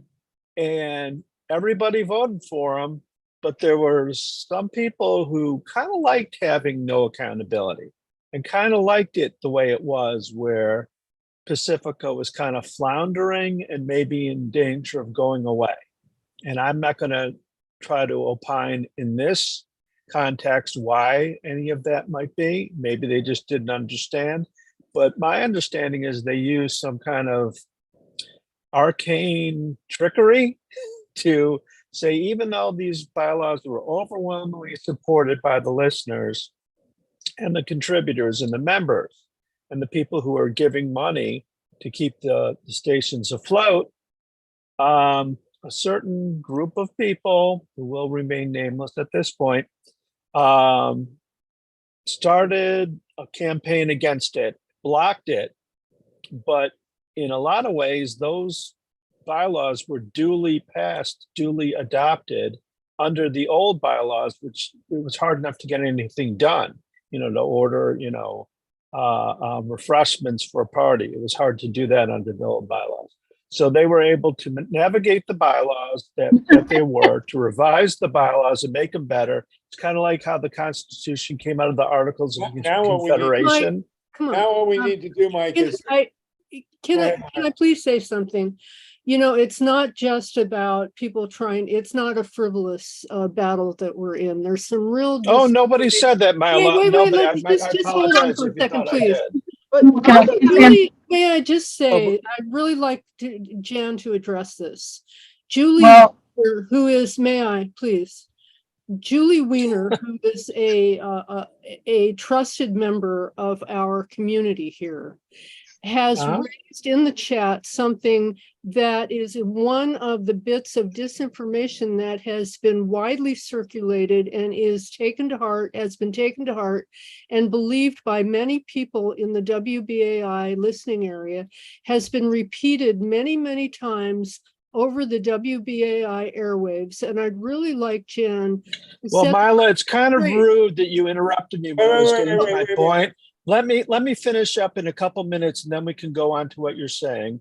I'd be very happy to hear what you're saying, but you're taking it into a completely different direction. After you, Mike. I think I'm supposed to talk after you, and then you can go. We also have Mary okay, that's Jane. fine. We have Mary Jane from Ohio, and we want to get her in before the end. Mary Jane, if you can wait a few minutes. Yeah, if I could just button up what I was saying is that go ahead, the bylaws were proposed, were adopted, the new bylaws, and what we're in a problem now because the current national board blocked the new bylaws that everybody wanted. And what we're trying to do is figure out a way to get them to behave themselves and do what they're supposed to do and implement the new bylaws. And I think that if we keep our eyes on that, we can understand this otherwise very convoluted and endlessly complicated drama. And I think, Mila, we'll go to Dorothy, who had her hand up. Just because you're one of the co-hosts, you shouldn't jump ahead of everyone. What we'll do also is, Mike, when you are elected with your friends to the PFW board, you can help us reshape the direction of the network. That's the whole point. We don't want to get bogged down. We want to move ahead. You guys are forgetting something very important. Dorothy, go ahead. Dorothy, and then that's money. Money. This is a multi-million-dollar organization. Multi-million. And millions have been stolen. And millions will continue to be stolen, and the stations will keep floundering unless we get some people on the boards and people in positions of power who understand cash flow and understand how to make the station work. Because you can have all the good feelings and all the everything. If there's not money, it's always been about money. Somebody stole about $5 million from KPF, the KPFK Pacifica. They stole it. KPFK had an endowment back in 2007, 2008. It disappeared. And we need to get some people in who understand about money and can raise money. Boards are supposed to raise money. That's what they do in nonprofits. And until you can do that, I think you're going to really have some trouble, no matter how well-meaning everybody is. Well, we also, in order to get money, we have to have programming that's worth supporting. Well, you have to have maybe an angel or somebody who's willing to come up with a chunk of money. You can't just nickel and dime it. You can't just get $25 from everybody. Well, we got to start by getting $25 from everybody. So people. Well, you're just running you're going negative. I don't know. Jan has the numbers. I don't. We also understand that they're going to sell the building at KPFK. I don't know if that's true or not. I'm just saying you have to have positive cash flow. We definitely. You don't have positive cash flow. You can't keep going. We have to have programming that draws positive. Well, what comes first, the chicken or the egg? Yeah. You can't do the program if you don't have money. So I don't know. So we I have to have prefer Jan programming. what she thinks about this. Okay, well, but we have to have programming that attracts the money that will make the station viable. Well, the people the program attracts don't necessarily have money is the problem. Ian Masters was there and he attracted people with money, but he got taken out. Alan Minsky could raise money, but your friend Steve Kaiser, who's always on these calls, Okay. to get rid of him. Thank you. Oh, In thank case you. you don't know. Okay, thank you for that, Dorothy. We appreciate that. Amira and then Jan, and we do need to respect Mary Jane, who's going to give us a report from Ohio. This has been a great dialogue, and we're going to do this more. By the way, we're just starting here. This is not a definitive discussion. We're going to have this every week until the election is done. So Myra, then Jan, and then we're going to go to Ohio. All right, well, putting the money back. What's that again? I She didn't just hear. wants us I to think talk about the somebody- finances. And I'd be happy to talk about that. Okay, Okay. And I would also like to talk about Julie's question. Good. Okay, so let's see about this Do that, thousand. can we do that next week, please? I did promise Mary Jane, I want to continue this next week. Okay, Everybody got- can I just 1 minute on 1 Julie's minute is question? fine, and Myra, and then we're going to go. to Mary Okay, Jane. so first of all, with regard to Julie's question, one of the things that has been what I call the Willie Horton of Pacifica is that whenever anybody wants to shut down the opposition, they say, oh, those are the people who want to shut down WBAI or who want to shut down WPFW. And then that's the call for everybody to circle their wagons and to fight against whoever it is that they want to fight against. And that is what has happened to New Day, because New Day was not involved in shutting down anything. New Day wasn't even in existence, hadn't even occurred to anybody. I wasn't even interested personally in even dealing with bylaws when the last time WBAI was shut down. And this is just a way for everybody to say, oh, those are bad people because they wanted to shut down WBAI. It is just total, Right. It is total BS. So we have a clean slate now. We have a clean slate to move ahead. We have a vision of Pacifica, which we're going to expand on next week. And everybody needs to join up. I do want Alan Minsky here to explain where we need to go forward. And not only join, but as Harvey says, if everybody, for instance, if everybody in Pacifica just got one extra person, we would be doubling our listenership. Absolutely. Tell people, like, listen to this program, listen to Tom Hartman in the morning, listen to Amy Goodman, become a member, and we can double our membership. And programming, of course, is key to having more listeners. And so we have to focus on programming and on getting grants and on many other things. And we'll talk more next week. Thank you. Next week we'll talk. Myla, and then we're going to go to Mary Jane Borden. And Dorothy, you're 100% right about the money. It goes hand in hand with the programming, and let's talk about that again next week. Myla, you get the last one. Just to wrap up, please make sure that you are a member of one of the 5 Pacifica stations, and please do it today. You have to get that membership updated before the end of June. And I put in the chat my phone number, my email address, and the website, the URL of each of the stations that you can go to join up. So if you don't know where to go, and it's just the callletters.org, kpfk.org, wpfw.org, wbai.org to join. Thanks. Thank you. Thank you, everybody. This is to be continued. We're going to be welcoming Tatanka and Carol on the KPFK board, and Wendy at PFW, and many of you else, Mike Hirsch at PFW. We will continue this next week, and Julie will clarify any further questions that you have. This has been a great discussion. Thank you very, very much. Steve, do we still have, Mary Jane, there you are. We're going to go to Ohio, home of WGRN in Columbus, and Mary Jane, you can join the BAI board that's close to New York, but go ahead. Tell us the latest Michigas from Ohio, please. Thank you for having me tonight. Can you, I guess you guys can hear me now. Yes, I'm sitting here in Westerville, Ohio, which is a suburb of Columbus, and it's a cold day. My goodness, it's like it's almost March out. All right. Having said that, I have a PowerPoint. Do you want to just talk about this, or would you like to watch the PowerPoint? Just talk about it. We'll deal with it more next week. Pardon me? We'll deal with this more next week, but give us an update, because Ohio is such a nightmare and it's right in the heart of the country. So tell us the latest. Go ahead. Yeah. Well, yeah, I have a whole PowerPoint. This is my article that you're looking at here that I wrote for the Free Press, and at the salon on Saturday, I put together a PowerPoint for it. So like I said, if you want to give me a share screen, I can walk through the PowerPoint. Otherwise, can you do it in 5 minutes?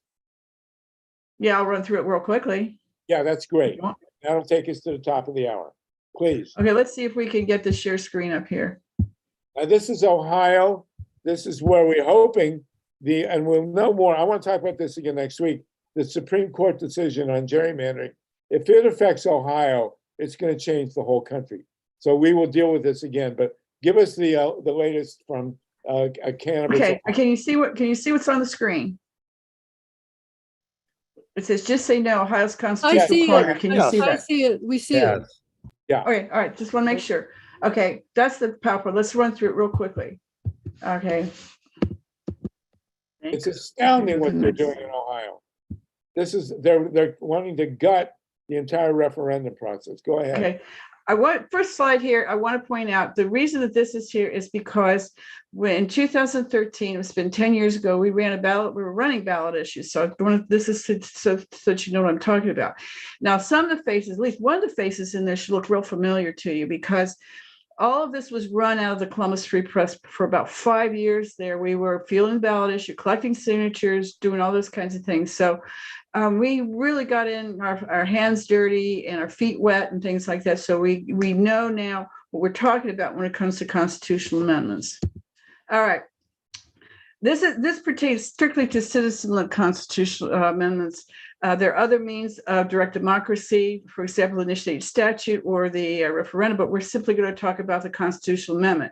And in this particular case, this is what is required right now to get an initiative on the ballot. In other words, there's 413,000 signatures, but let me tell you, you're going to need at least 800 to 1 million to deal with the rejections of some of the signatures. It's an art form, not a science.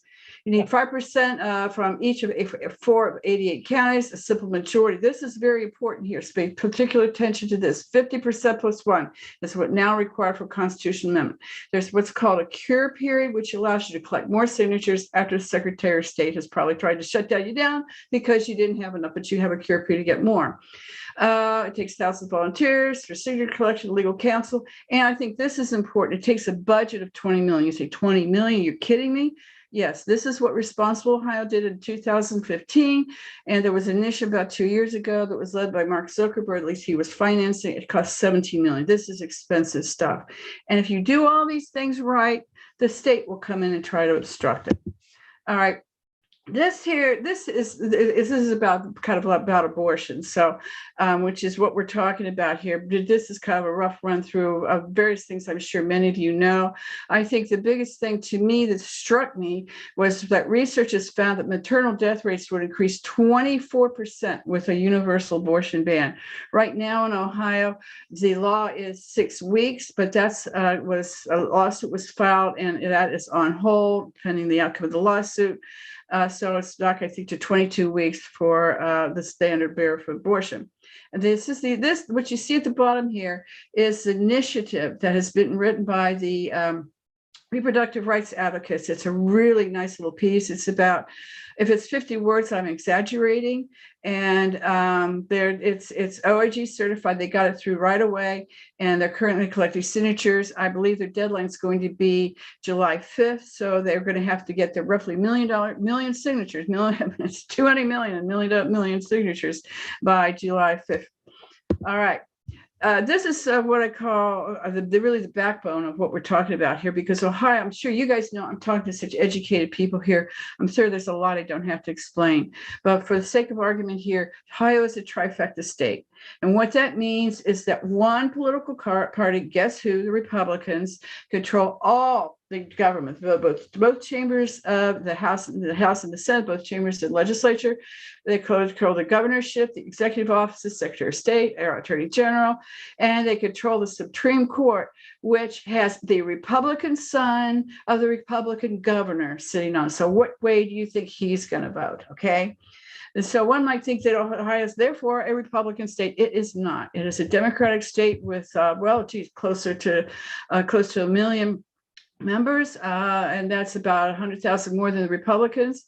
But we were talking about earlier, I heard that nasty word, gerrymandering, and that's really the problem here. It's turned the state to ruby red, blue to ruby red. Okay, so remember that the Republicans control everything. All right, next. This is really the meat of it here. This, if you read these 5, you'll kind of get the sense of what's going on. I know there's a lot of words here. I had trouble jilling it down to meet a quick deadline. So this is probably pulling these important points from my article. Point number 1, let's go up at the top left-hand corner. This is a rush job. This isn't something they deliberated on and thought about, things like that. This is thing that happened.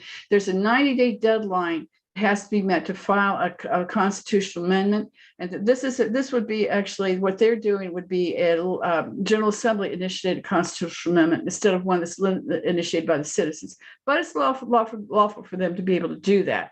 So they're right up against the backbone of their 90-day deadline. So on that very day, they passed nearly identical joint resolutions to create, we always talk about the constitutional amendments they put on the ballot. They're going to call issue 1. And here's the important point. Remember, I was pointing out the 50% plus 1. They want to increase that threshold to 60%. To constitutional amendment. They want to mandate. Remember, we saw we was 44 88 Ohio counties. Now it's going to they want it to be 5%. And here's, I remember I talked about the cure period. They want to eliminate the cure period.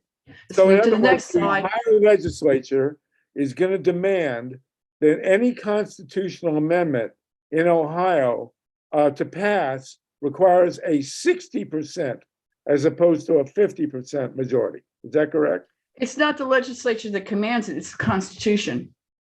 They're putting this in the Constitution.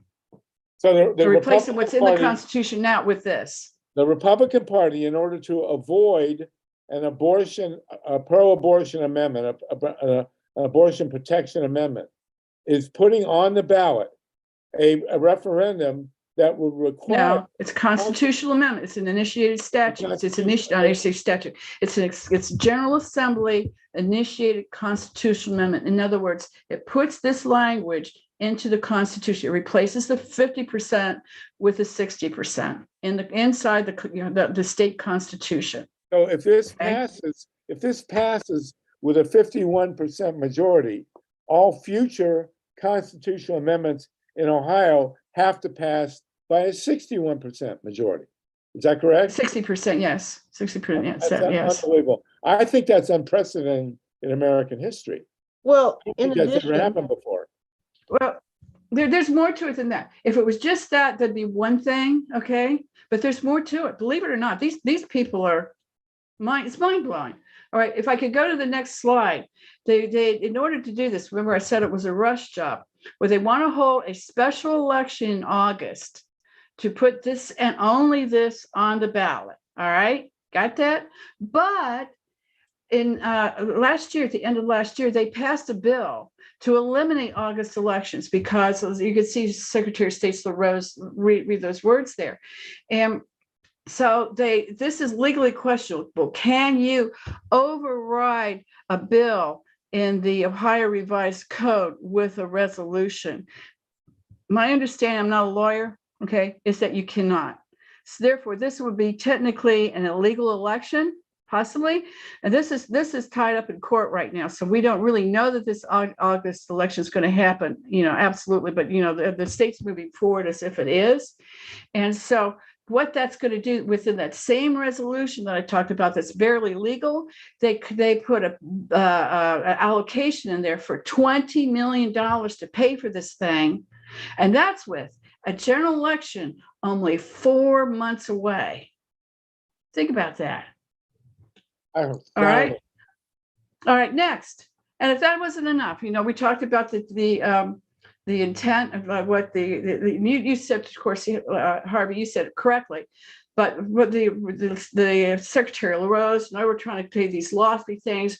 We got to keep those marijuana people off the ballot. We got to keep the outside interest, you know, the super PACs out of the Constitution. What does he say when he's caught on a hot mic? It's not like, I'm really feeling sorry for the poor children. It's that we got to get the libs. We got to get the libs. The lefts want to jam it through. This is about getting the libs. All right. So finally here, as if that's not enough. Like you said, I've heard everything. No, you haven't heard everything. Now we have an out-of-state special interest, dark money donor who helped to finance the January 6th rally, hence the riots, who made a $1 million super PAC contribution to, you know, get this thing on the ballot. This, I know if your mind isn't blown, I don't know. I'm hoping there are some higher residents on this call, because what you need to do, I'm going to advance this unless everybody has gotten this particular, digested this particular page, because this is the most important page here. This is I have some things, I can put these in the chat so that you can have them after the meeting, but these are the reasons to just say no. And it talks about really some of the things I've already talked about. It says, you know, how can you can't make a constitutional amendment like this at the last minute. That's just not right. And back in the, it's interesting because back in 1912, when we actually put the citizen-initiated legislative efforts into the Constitution, it was over 100 years ago. It was the progressives who were fighting against concentrated wealth and the power of big business and things like that. That it's almost like, you know, the chicken's going to come home to roost. We've gone full circle, and that's you know, what pushed the amendments in 100 years ago.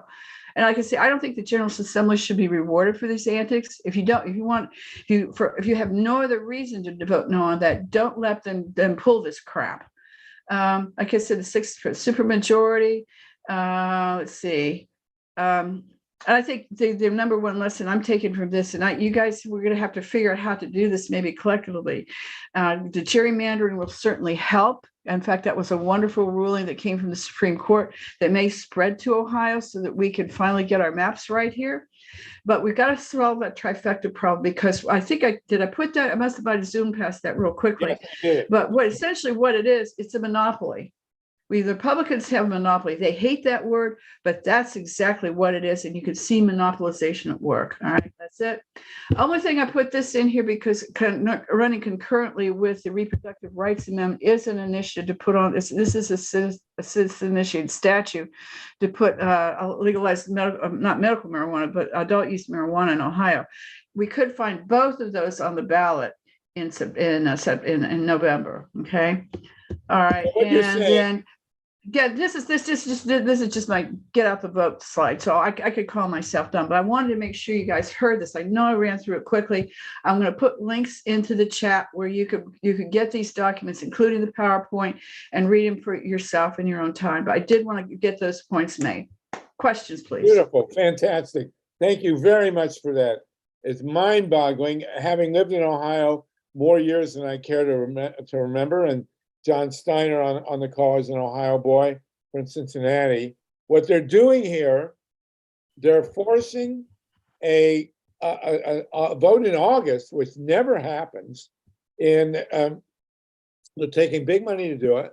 They're putting on the ballot a constitutional amendment which will require 50% vote that will raise the bar for a constitutional amendment to pass to 60%. It's outrageous. It's not. I don't think it's ever been done in American history. And the reason you'd love for Hyatt to be so groundbreaking. And then the reason they're doing that is because in November they are fearing, number one, that there will be a vote to protect the right to abortion in Ohio, and number two, there'll be a vote to protect the right to smoke pot. And so in order to prohibit that from happening, They want to raise the bar on constitutional amendments in an election where you'll get what, 10, 15% turnout. And this will be a national thing that the Republicans will do after Ohio in state after state after state. It is completely mind-boggling. And I'm really glad I don't live in Ohio anymore because I would probably strangle somebody. And Mary Jane, that was a beautiful presentation, Mary Jane. Thank you very much for that. We got three. Oh, Stephen, who's in Ohio, Wendy, and Tatanka. Stephen, go ahead. We're going to go past the 7 o'clock hour, Stephen. You're the engineer. So let's rock and roll. I'm stuck. I'm stuck here. Gosh darn it. Anyway, yeah, they're saying that the funding, they want to block special interests from affecting Ohio's constitution. And who's funding it? This guy, Uline, the Uline company that supplies businesses with, floor mops and, whatever you got.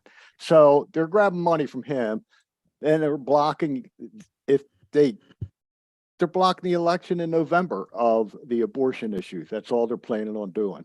And they just had the August thing canceled, and now they're back trying to get it going again. And they're already saying that the local poll workers areas don't have enough money, even though they've got this $20 million already saying they don't have it. So, all right, thanks. I think what it shows above all is that in Ohio especially, but also around the country, these Republicans have absolutely no shame whatsoever. They do not care how outrageous this is. They're just going to try and force this to go ahead. And we have to watch because it will set a precedent nationwide. Wendy and then Tatanka. Thank you. I wish I could say that this was unprecedented in Florida. We actually already have a 60% supermajority, and several other states do. I'm looking for the list that I created of the citizens initiatives, like states that allow them, because some of them have a supermajority and some don't, and it has to be approved, like she said, by the voters because it amends the Constitution. But that I'm glad you mentioned that because I'm not aware. Like we have one now that is going to make it a 67% supermajority in Florida. We also have the marijuana initiative for recreational. We have the abortion, and we also have the right to clean water, which would hold the state liable if they don't enforce the right to water. It's a rights to nature amendment. So that's when this came out. They're trying to do 67%, but I appreciate you talking about the special election because like Harvey said, I mean, most people aren't going to show up for a special election. And I wonder if they have something like that cooking in Florida. We're expecting to see it on the general, but they could easily sneak it in somewhere else. So, oh, thank you so much, Stephen. Yeah, I wasn't sure if it was published or not. So that list there, each state that's listed, included in each state will tell you if it needs a basic majority or a supermajority and how much that supermajority is. But I don't remember there being any that are more than 60, like what Florida is trying to go for now, because Florida and Ohio are like sister states. So we need to band together and do the best we can. Thanks so much for your presentation, Mary Jane. Appreciate having you. Thanks for that. Appreciate that. Tatanka? Yeah, corporate capture of our country. Republicans cannot ethically or legally win in a democracy. So it's one more despicable ruse for corporate minority rule, corporate capture of a state government. It's a cancer they let loose throughout the country. That's what the GOP does. We did have, I remember back months and months ago, I invited Nancy McLean on her book, Democracy in Chains, thinking about it might be good to have her back. Yeah. Anyway. Yeah, I mean, it's completely outrageous. And this is why I stopped. I used to go into the Ohio legislature all the time. And we did have a very progressive governor once, Dick Celeste. And he actually knew Pete Seeger. And one of the high points in my life in Columbus is that Pete Seeger played a concert downtown. And then he came back to the state house, to the governor's mansion. And we all sat on the floor of the governor's mansion with the governor, Dick Celeste, and Pete Seeger singing folk songs. That was Ohio. And you can't even begin to think that that would happen now. I mean, that would never, ever happen in Ohio now. So, hey, Harvey, yeah. Pat Morita was at this meeting last week in Piketon, and she's here. I don't know if she's got time to present about it. Is that Point Man? Is that No, no, Morita? Pat Morita. Pat Morita. Okay, well, Point Man has a hand, and then let's do Pat Yeah. Morita. Mary Jane, again, that's really great. Point Man, go ahead, and then Pat Morita, whoever you are, Point Man. Yeah, so this is Justin LeBlanc. I'm sorry, I didn't. Justin, yeah, okay. But so my question with all of this is, in addition to what's going on in stopping citizen initiatives in certain states, there are also laws being passed to stop corporate capture, multinationals out, voters in, across various states as well, to ban money from non-citizen, non-resident ownership of corporations. 1% individual or 5% group is considered influential, and therefore you are not allowed to have super PACs. This covers 98% of S&P 500 liberal enough to pass this. But one of the things that has been done, if you can't get your state legislature to do it, is to do it at a city level. Seattle was actually the pioneer of this, and they've gone 2 election cycles without their major corporate headquarters, Amazon, even challenging it. So you can do an end run around your legislature in states that don't preempt, like Florida. But this is another way that we can take more grassroots action at a local instead of a national or state level. Very astute. Thank you, Justin. You always have really interesting things to say.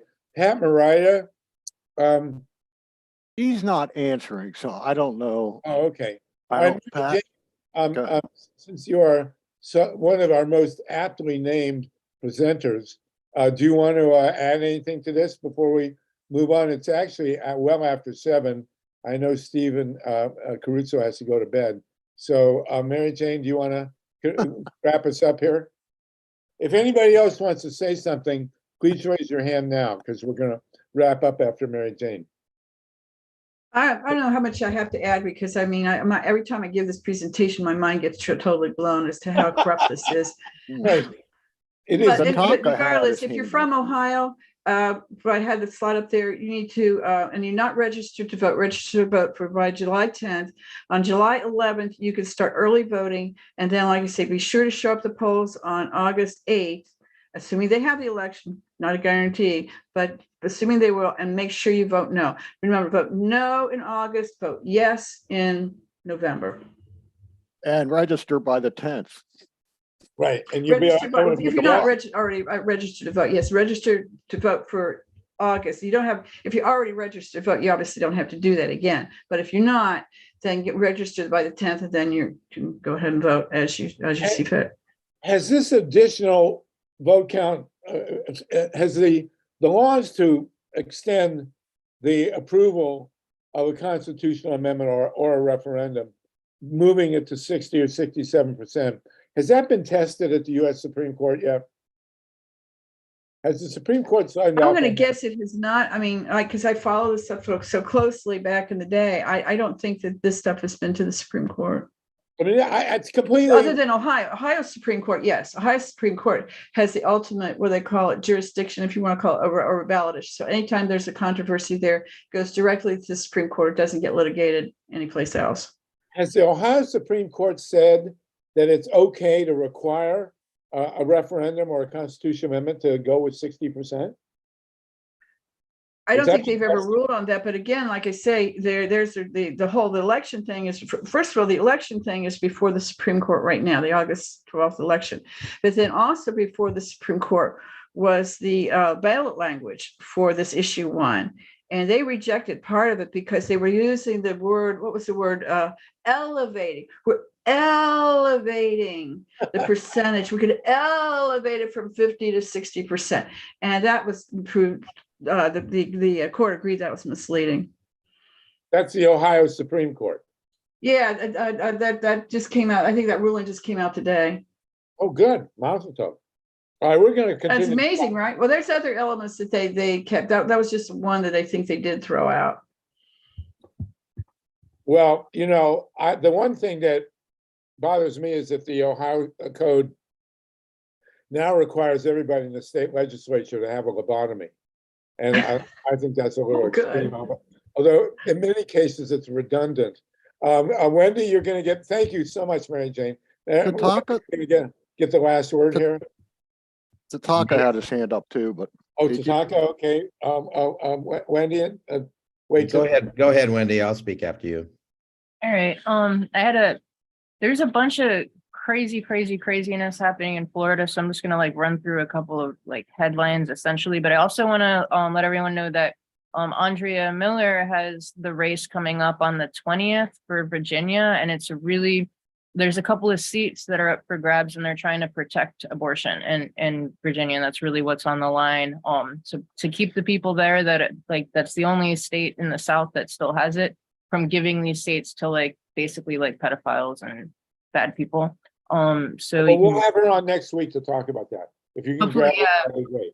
Yeah, that would be cool. I know that because her race is like the next day. So if anybody wants to volunteer for her to phone bank, go to Center for Common Ground, volunteer. And she's also the president of the Women's Caucus. Sorry, I don't have the links available. So Florida, like I said before, there was Nazis rallying at Disney World, the gates, the entrance to Disney World, while the kids are driving in with swastikas and big signs. Trump is under investigation for recruiting his staff members to lobby lobbyists to get campaign contributions, like directly from the lobbyists.